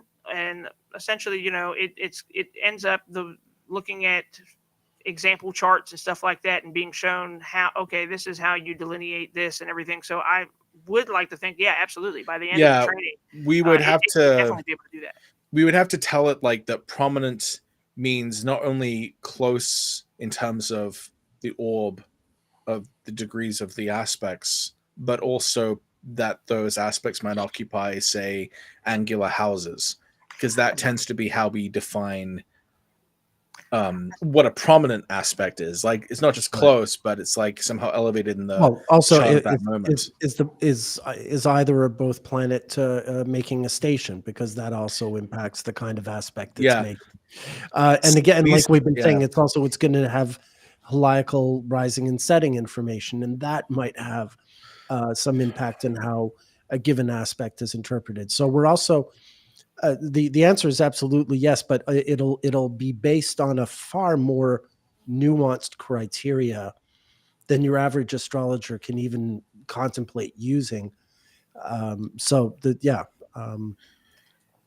of the best of both worlds, really. We obviously haven't gotten to that part of the data entry yet, but we would have to actually figure out what to tell it to how to identify those kinds of prominent aspects. By the time all the data's done and all the ideas I have on implementing the data, it should absolutely, because it's the data set is so detailed.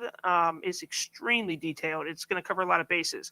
I see somebody ask, is the data protected? And that's something, it's one of the main reasons why we're, doing this today. And we have talked about it a lot, but it's not going to hurt to emphasize this again.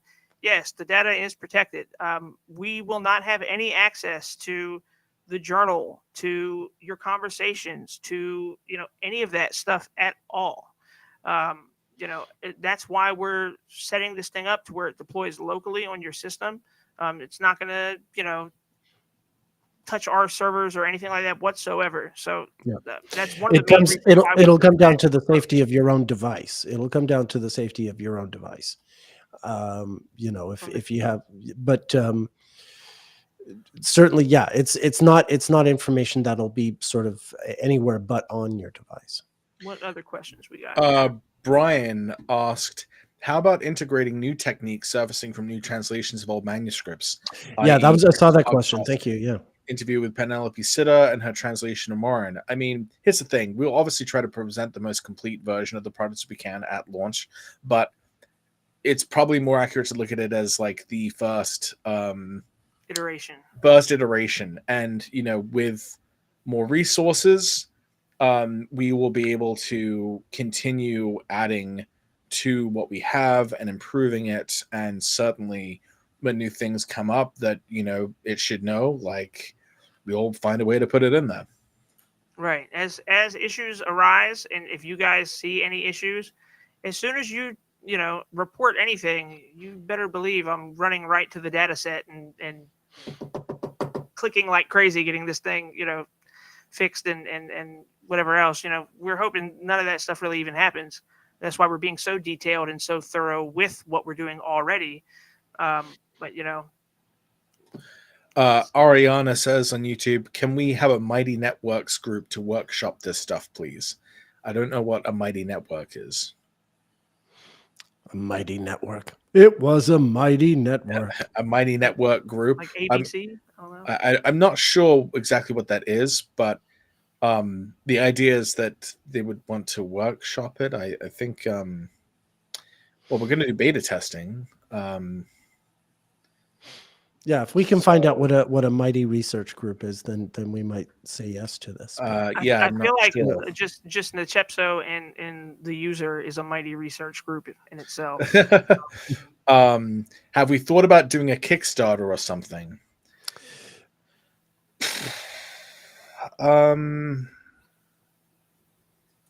Well, no, we haven't really thought about that, because we just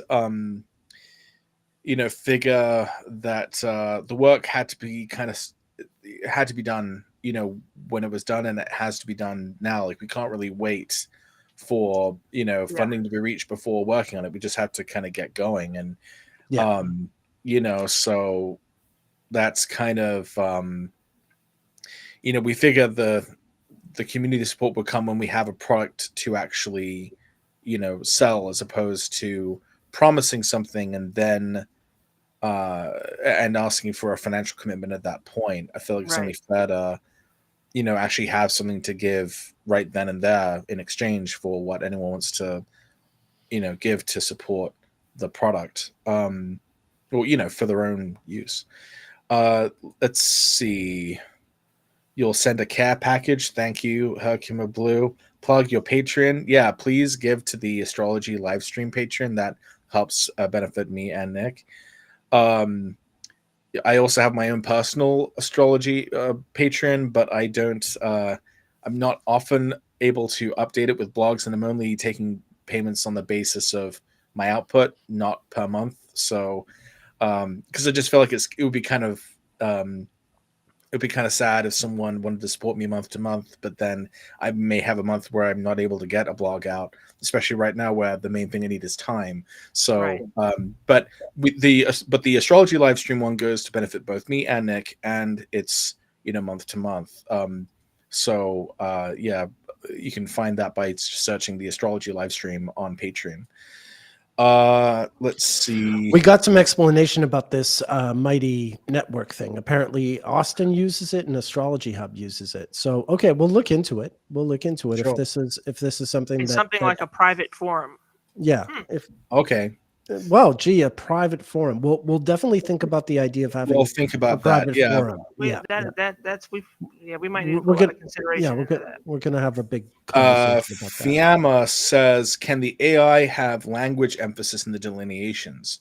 For example, Mercury conjunct Jupiter by transit isn't as relevant as that, and being a Virgo rising in a Mercury ruled year, or as the above plus in the 10th house with eclipses and Pluto. Language emphasis in the delineations. I think certainly we would want to include information about like for who a given delineation might be more relevant. Certainly if you take into That's account, going to be covered in our advanced delineation part yeah, of the training data. That's quite literally the type of stuff that's like literally what all of the advanced delineation entries are going to look like very detailed things just like that. And we will train it on a ton of examples like that. Jake asks, are you planning a super cool electional release for Nechepso? We will obviously try to do the best we can. Yeah, we we Yeah, don't kind so of know. we're running low on good electionals. yeah, I was Is going to say part of that's the how you plan. guys should know that it's absolutely going to come out sooner than later, because at the end of the year, there's not really very many good elections. So So we do want it to come out really oh yeah, soon. it's gonna come, at least on a decent election for sure, without a doubt. I think we've done pretty good on the election so far this year, though, with everything. Yeah, no, I think we did really, really well. Like we said before, we launched the entire company, Thema Mundi Technologies, on January 18th with Mid Taurus Rising. And yeah, so we ended up being able to pick up, I think, quite a good chart. Yeah, June 5th is very nice, and And June 5th was also quite nice. And you guys, there's no way you're gonna be able to guess what that announcement is either. So just wanna put that out. or I'm still looking. Okay, all right, this might be a good one to address. Does it have image generating capabilities? I often try this in Mid Journey, and only 9 out of 10 times it only gives me people staring at a horizon or crossroads. Would love something better. So I will say this: the original version of Nechepso is not multimodal. This is on my checklist.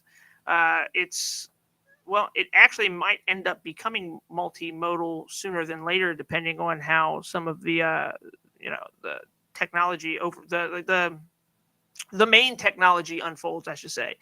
But multimodality is something that we absolutely are going to add at some point, 100%. We've already discussed, once we get it to image that level, having data sets ready where it would be able to look at a chart, image of a chart, the same way that people do, and delineate just the image of the chart. So that is something that we do plan on doing in the future, but it won't be a part of the initial version, which, like we said, this is just 1.0, the first iteration. But yeah, multimodality is absolutely something we intend to add in the future. Yeah, we do have a few very sort of far out science fiction like items on the wish list that we're ready to access should the Yeah, technology go in that direction. So, right. we do have our science fiction wish list, and you never know where things are going to go and what's suddenly We going to got become possible. some more big AI ideas that are coming. Like I said, we have a lot of things we haven't announced that we will just kind of gradually announce over time. But yeah, multimodality is on that list. How so Miguel says, how much of the astrology that AI will be trained on be biased towards traditional versus modern? If we want to combine methods and techniques, how will the AI know which knowledge base to use? Oh, Once Miguel, we again, have an answer for you. We have an answer for you. once again, the imagine, same thing. You have a bar across the top of the chat where you can specify, hey, this is the module that I want to discuss. There'll also be something there where you discuss exactly the discipline you want the AI to use. If you want it to be modern, you would select modern. If you want it to be traditional, you'd select traditional. If you want it to be Vedic, when we have that written, you would select Vedic. There's also a synthetic selection option where it does blend a modern and traditional interpretation together. So I hope that answers your question. Yeah. So obviously I'm currently working on those models right now on entering all the information for the synthetic models. And I think what's interesting is in the process of doing that, I've realized how many ways in which some of the ways in which there are some interesting overlaps between modern concepts and traditional concepts that can kind of enhance the interpretation. But in some cases, I some of the concepts are reconcilable. And so I've had to note as well where like this modern perspective says this, but this traditional perspective says this. And, Right. so the in my writing of these like, thousands of cells of information, I've kind of had to make those distinctions pretty clear, and then also point to the ways in which they sometimes can sort of overlap or somehow compatible.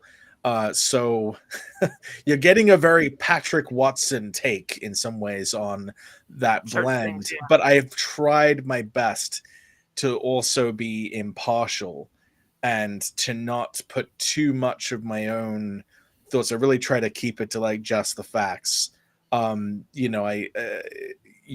basically just have to trust that we know what we're doing when we're doing this. But I have made a really big effort to make the synthetic data sets able to distinguish between and able to recognize convergences between, broadly speaking, modern and traditional techniques and ideas and concepts. Yeah, and we're also ahead. going to have things like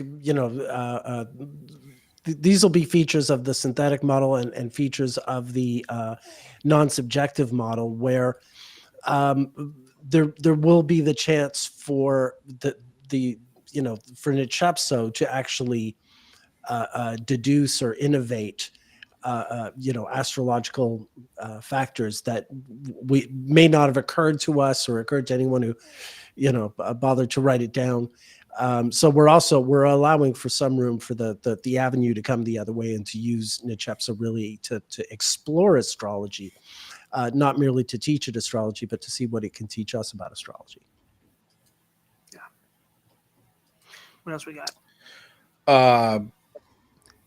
Giosen says, isn't taking techniques from recent translation the same as scraping data? Wouldn't you need to translate it yourself first?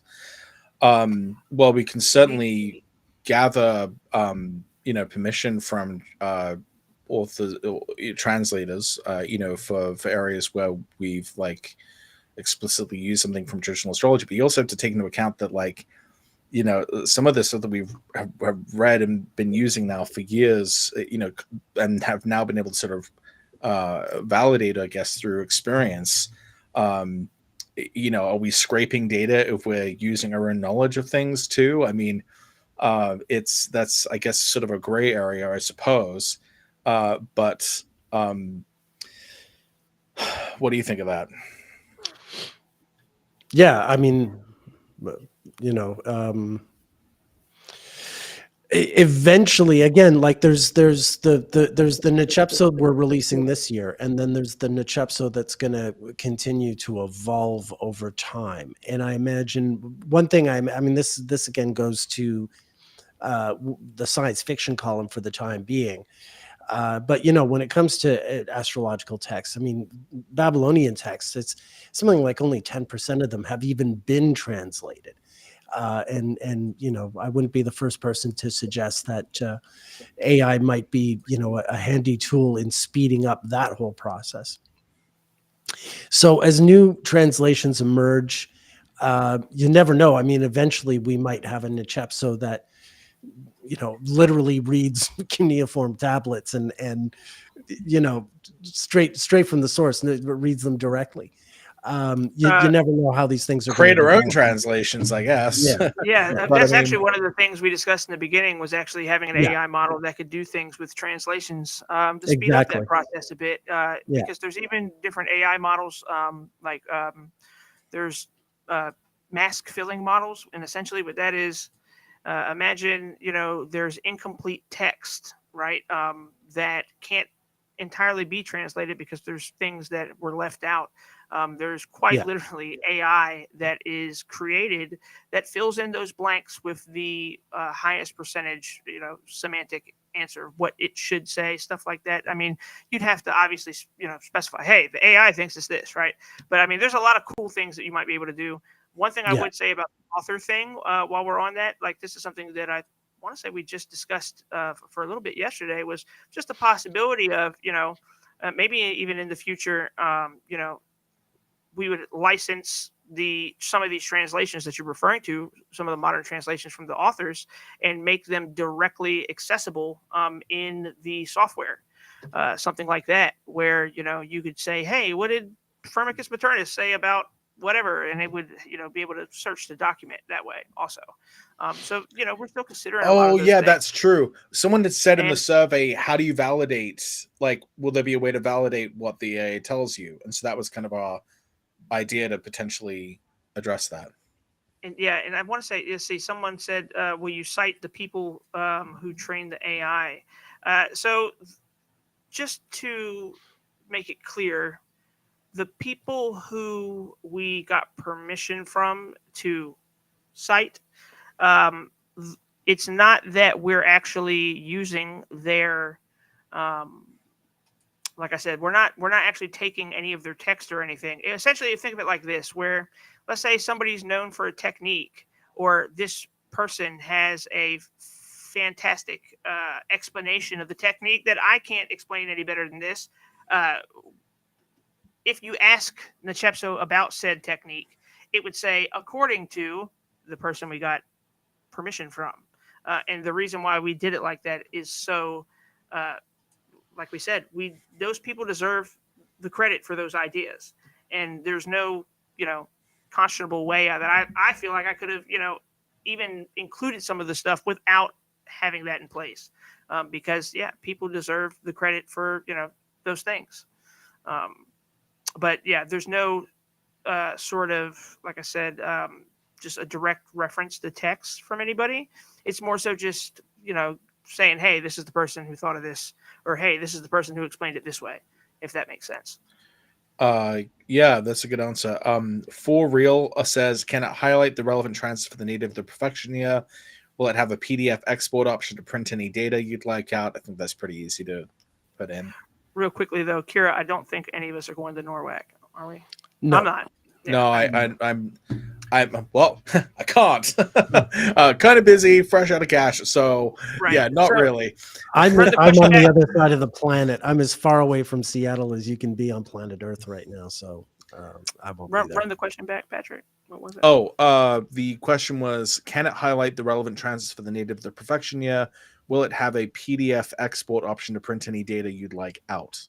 I think that'd be fairly straightforward too. That would be pretty easy to do. And definitely, I mean, when it comes to transits and the perfection year, yes, it's going to know all that. It's going to tell you stuff about that. That's actually never part of the realized you did. snapshot in the personal module. We have something that's in the personal module, and this would be if you're talking about yourself, where the personal module has this thing called snapshot that basically shows you, these are your perfections right now. This is your zodiacal releasing periods. It'll have all of that stuff, your most relevant. Like, it's basically like a cell that contains all that information in a nice little aesthetically pleasing way. But yeah, so. Jake asks, can you make the chart layout bigger or have some sort of house focus feature where planets or bodies at concurrent degrees or close in orb can display without squishing the symbols too close together? Yeah, I don't see why that's an issue. Yeah, I mean, no, that is something that comes up in things like solar fire. I was going to say, Could probably the be way done better than it is. the way that it currently is set up, which I don't know if this is what will end up, making it out in the final version, but the way that I have the workspace set up right now is that the chart size actually adjusts dynamically with your window size. So if you make your window size bigger, the chart size adjusts. It moves. The size of the chart is dynamic to whatever your screen resolution is. So if you want it to be bigger, make your screen bigger. I think he means though also, if you have a chart with like a really heavy duty stellium, sometimes it's sort like of me. like you, it gets warped in the pie chart sort of layout. So yeah, it would be great to have a layout that never does that. that Maybe never like dynamic resizing of the glyphs or something to accommodate. That would be what you need. Yeah. If I can make it, make my chart look, halfway decent, then I think it should work for most other stelliums too. So I'll keep that in mind. I see. Actually, it's like everyone on our team has some kind of heavy duty stellium in their chart, so we're quite a stellium heavy group.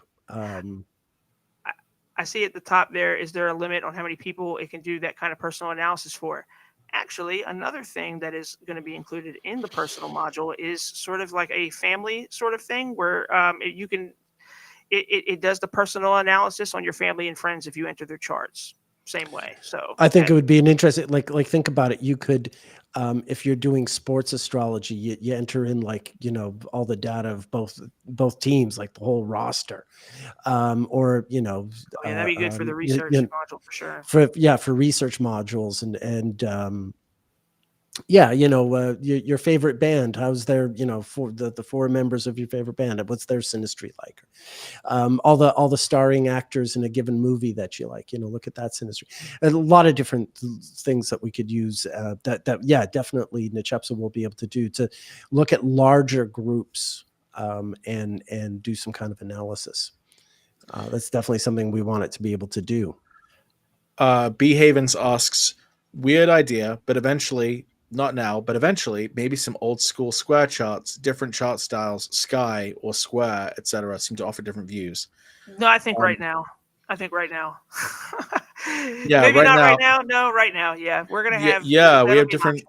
Yeah, an option to see the chart different ways and And maybe even view it also 3D. we're considering some stuff that's never been done before on the way that you can view a chart. That's really cool. So We Yeah. really more to want come. to use AI to explore the vertical dimension of astrology, like latitude and declination, and you just can't do that with a 2D interface. But I mean, we can totally create a 3D representation to sort of show that vertical dimension. So, you know, why not do that? Miguel says, I think that comparison is unfair. I'm not sure what that was in response He to. was talking about the modern interpretations. Is that like scraping data? Oh, right. Right. So okay. For real says, will people who sign up now be grandfathered into any updates? So I'll tell you this as far as that's concerned, and you know what? I'm surprised we didn't even bring this up during the other stuff. People are, and rightfully so, because there are other softwares that charge you money for updates and stuff. Just go ahead and put this out there now. If you get Nechepso, you will not be charged for any updates. Every single update will come just like if you update any other software. We're not going to charge anybody to update. We're not going to charge anybody, for any of that stuff. If we update the AI, you'll get the update as part of your, being a customer. If the software updates, any of that stuff, it comes with the software. We're not charging for updates or any of that stuff. No matter what type of subscription you have, or no matter how you end up with the software, all of that stuff will come as part of the software. The updates forever. There's no worries about that. We do have a lot of ideas about how we're going to, do with this, with a pricing plan, whatever. Like we said, we're going to be talking about that in a few weeks' time on June 5th. Herkimer had a good question earlier on saying, is the software all inclusive, or will the modules be add-ons so you buy what ones you need? No, you get the whole it stands, shebang. Yeah, everything right now that we're working on modules, there's no like premium modules. You get it all. That's where we're at with it. And you may wonder, like, well, why would we do that? You could technically make more money if you like segmented it out or something. But I think the thing that we are most concerned with is making it useful for the long term. It's sort of accessibility. Yeah, it's more sort of important to us that like astrologers have this kind of tool at their disposal than that we extract every last drop of profit possible from making it. Because there's a certain point at which when you release a product, we kind of saw this like with streaming, right? Where like streaming at first had no ads and it was great, and we were in this golden age of streaming, and then the only way they could perfected streaming to the point where the only way they could extract more money from it was to make it harder to use and make it worse to use. And now you can't do password sharing with your family, and now you have all these sort of limits on it. And I feel like I would much prefer long-term sustainability over infinite growth of profits. I think Absolutely. I just, because it's like it's for what astrologers sort of need. We need something like this to kind of persist in the long term. So that's kind of what's more important to me. I'd much rather make a little less money and stay in business for a much longer period of time than extract every last drop, and eventually have people sort of disgruntled or unhappy with it. I'd like it to be, yeah. So that's kind of why I think we're doing that. What else we got?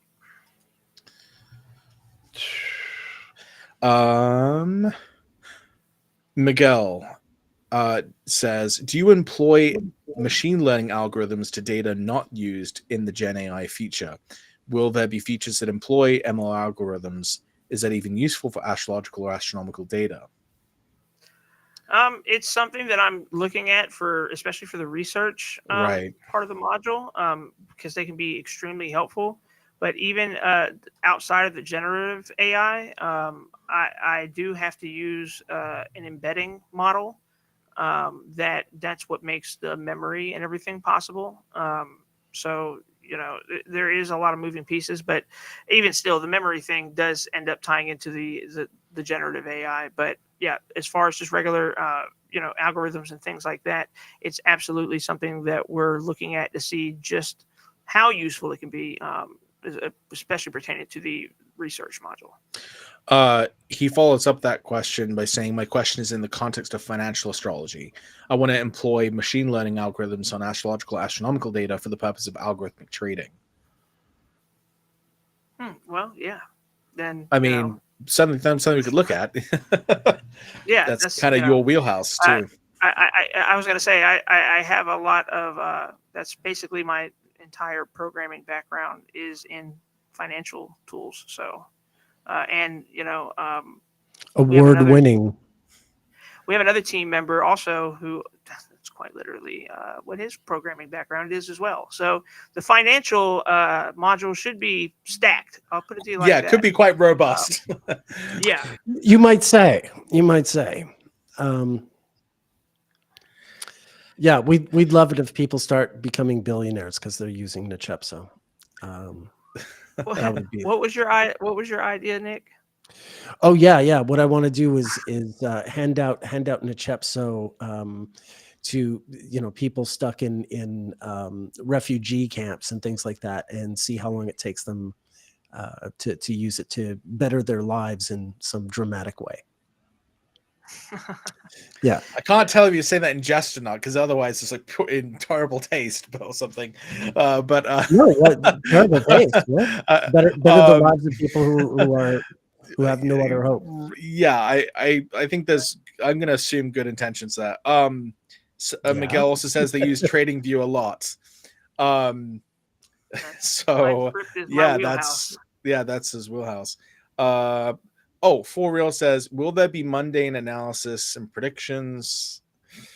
I mean, we may have to be careful about what we allow it to predict, but I mean, there may be ways you could do research in the program that would be able to get you the answers without, like, there might be some things that like the Nechepso AI won't be able to like just give you the answer for, but you may have the tools within the research module perhaps to do some of your own research and answer your own questions that way. I think that's where we can kind of tap into Nick's brain a little bit, how he analyzes stuff by right. Certain events happen, like certain transits, looking at the history of the past transits and everything, how they played out, stuff like that. That'd absolutely be something fantastic to have in the research module. Yeah. No question. Like we said at the very beginning, we're making this so we can use it. So that's definitely right in there. Ariana asks about remediation. Will it offer remediation? We don't currently have that as part of our data sets necessarily. It's possible if and when we intend to engage one or more Vedic astrologers to write a Vedic data set, and that might by default include some remediation type material. But it's not the kind of thing that Patrick or I do. Right. So yeah, I mean, it's something to consider. But I suppose maybe in the social skills, there might be ways we can help the AI deliver that news about more challenging aspects, especially to do that in a sort of a kind and humane way. And maybe by offering kind of, if not like full on remediation, then at least sort of like more common sense types of suggestions that Right. are I, harmless, I but maybe do. work with the trends. See, Renee even confirms the ancient text, the ancient texts of Vedic astrology is based on do have all their remediations built into the work. So we would definitely be able to incorporate it for that. Yeah. All right.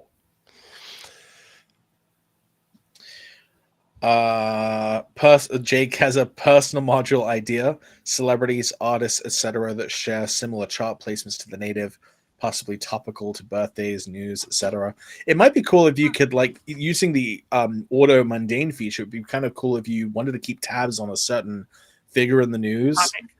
Yeah, like, or a certain topic, maybe like specify that so that, like, you know, if you're like studying a current celebrity or something, yeah, that's in the news a lot, maybe you get like updates that are immediately loaded into like the chart file you can build for them or something like that.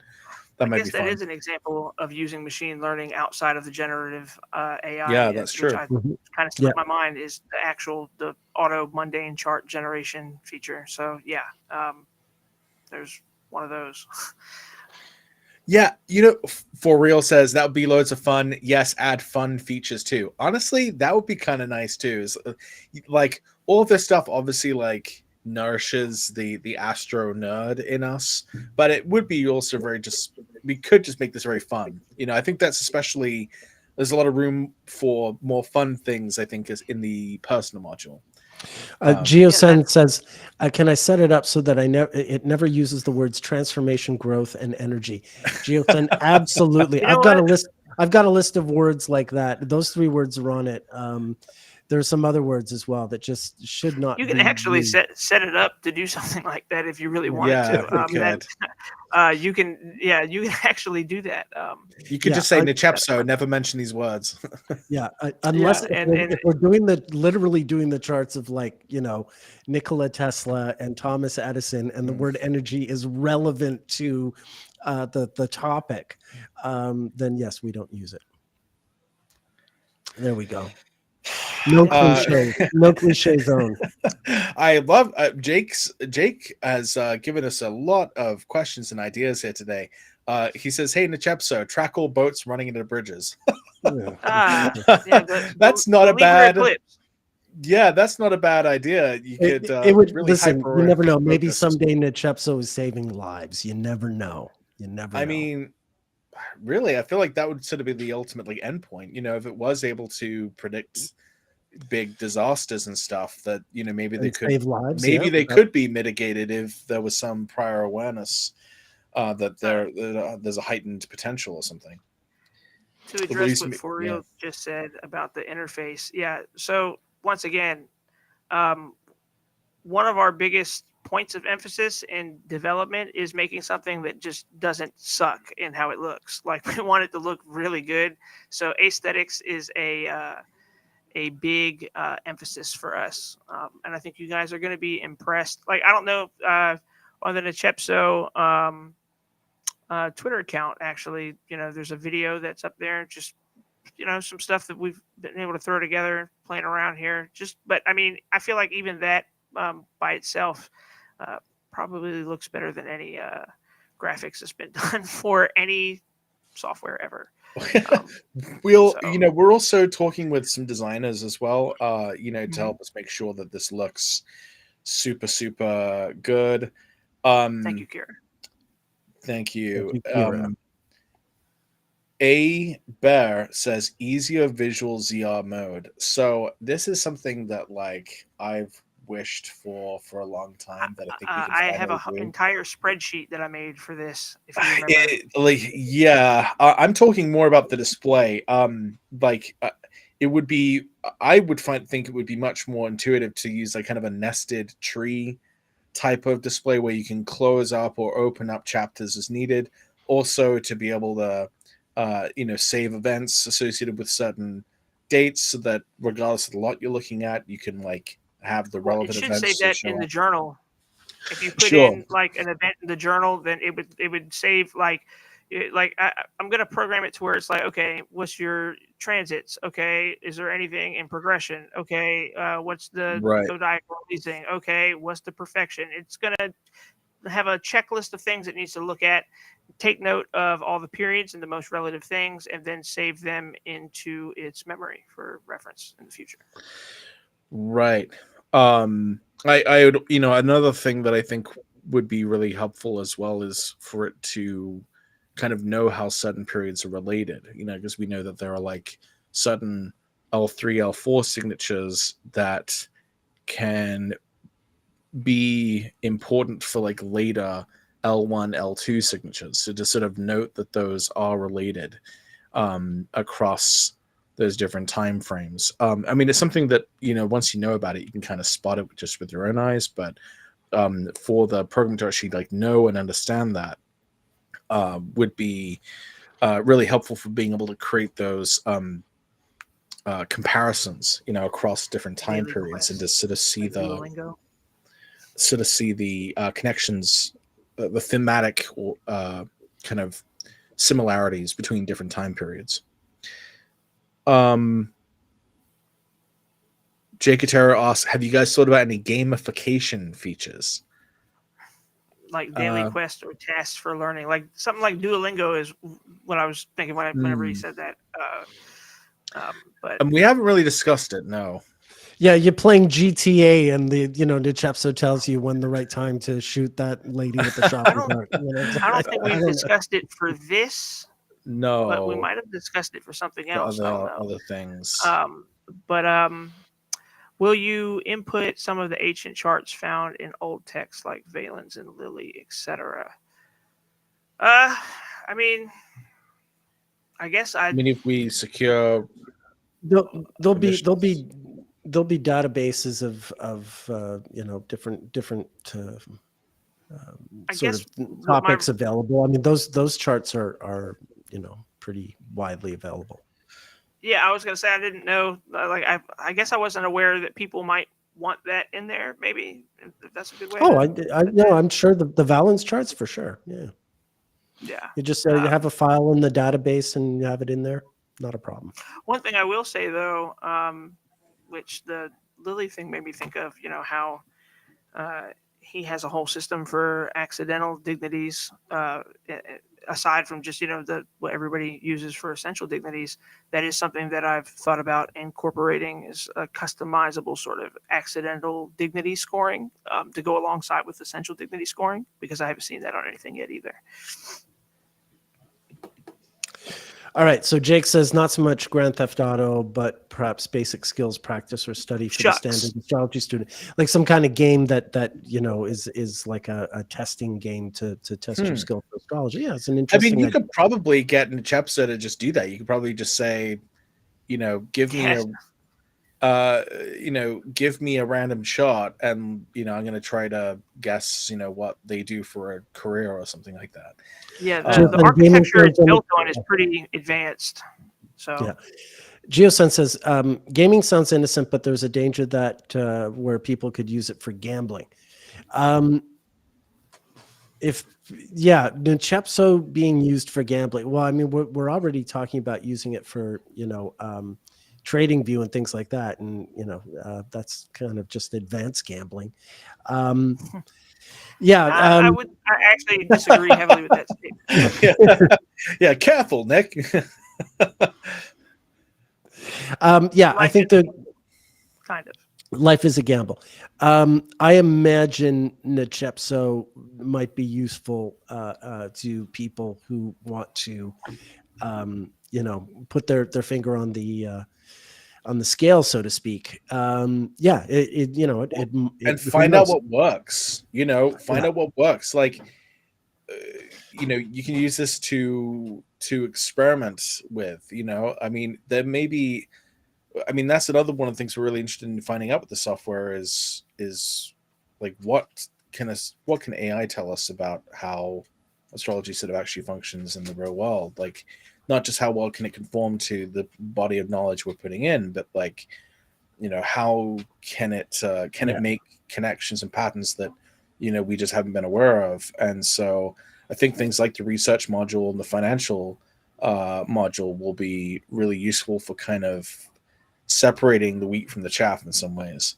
And who knows, maybe you really can like enter the entire roster for 2 hockey teams or 2 football teams, into like two sets and do this often enough, and Nechepso actually figures out just from 2 sets of birthdays who's more likely to win a game. You never know, and maybe it, it does really well on that, and we literally destroy professional sports with our app. Who knows where it could go. I'm interested in sports analysis myself. So, then that's going to be a great module then to play with. Yeah. I think that'd be really useful. Herkimer asks, question, will it have visualizations like Archetypal Explorer for transit info? We had talked about a potential visualizer module. That would be a later version, but it is something that's on our wish list. There are all kinds of visualizations I'd love to be able to make. Well, I think it just depends on the visualization you're talking about. So I will say this. So there is going to be like a visual kind of module, and the visual module would have like things such as astro maps, like for astrocartography, but it's not going to be just that. It is going to have a lot of other visual elements, which we discussed. We're still kind of working out the fine details on that, so I don't want to say something right now in case it might not be there whenever we do go to launch, you know what I mean? But there's a lot of things that we have discussed. I mean, really cool. Just to, like I love the Archetypal Explorer. I love the way the visuals look. I love it. There are a few things I would love to change or improve about that service. So, there may be some variation, on a similar idea that we may be able to use in Nechepso, but we'll take another look at that. For Real says, you guys should make sure we tick a box or something saying no liability back on you, so no one can blame you for anything based on how they use the AI. I mean, we will obviously do our best to have really strong guardrails to ensure that it's used ethically and that it doesn't do something crazy, but I think if you use it to gamble and you win money, we deserve a cut. That's I mean, we would probably have to have some sort of disclaimer of we want a taste that we would want probably some terms of use, I guess. That's absolutely going to be in there. You have to put that stuff in there. So trust me, it'll be there. I mean, in the terms. Oh, my computer battery is going to die here. I'm going to have to unplug my camera. Not financial advice. This is not financial advice. Proceeds to give something that looks and sounds a lot like it. Oh, where did it go? I'm here. I had to change my camera. Oh, okay. River of Wind says, while on this live stream, I received very good money news based on the goodwill of my partners. May it be an auspice for Nechepso. Good Jupiter for you 3 too. Clinks of glasses emojis. That's cool. Congratulations. I'll drink to that. Me too. I mean, I think we actually went through all of the questions. Yeah. There's a lot of fun comments. But I think that's pretty much all the questions, I think. I wonder if anybody, I'd be curious to see what some people might guess we're going to reveal on the 5th. All right. John, what do you think? All right. Comment. What do you think we're going to announce on June 5th? I'm just curious. What do you think? If you're such good astrologers, why don't you predict what we're going to do? That's like walking up to a stand-up comedian and go like, "Be funny, make me laugh." Yeah. Make me laugh. How many for a packs minute. of cigarettes do you smoke a day Oh, based on your astrology? Oh God. Don't get me started. Yeah. Yeah. Well, nope.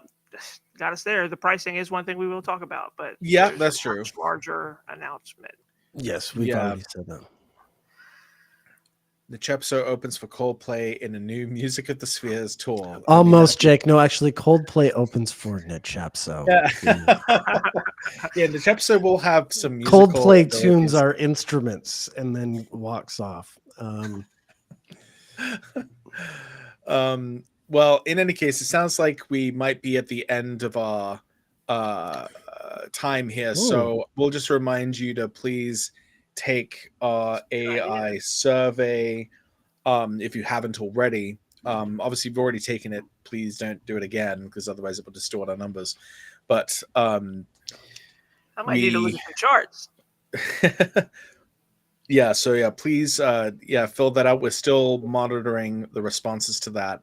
We still want to hear what you have to say, but we have listened to you, and overall it seems like there's just been incredibly positive, more positive than we expected, response to what we're doing here. We're appreciative of your enthusiasm, and we hope that you'll stick with us through to whenever we finally do launch so that you can join the Nechepso revolution. It's a good way to put it. I like that.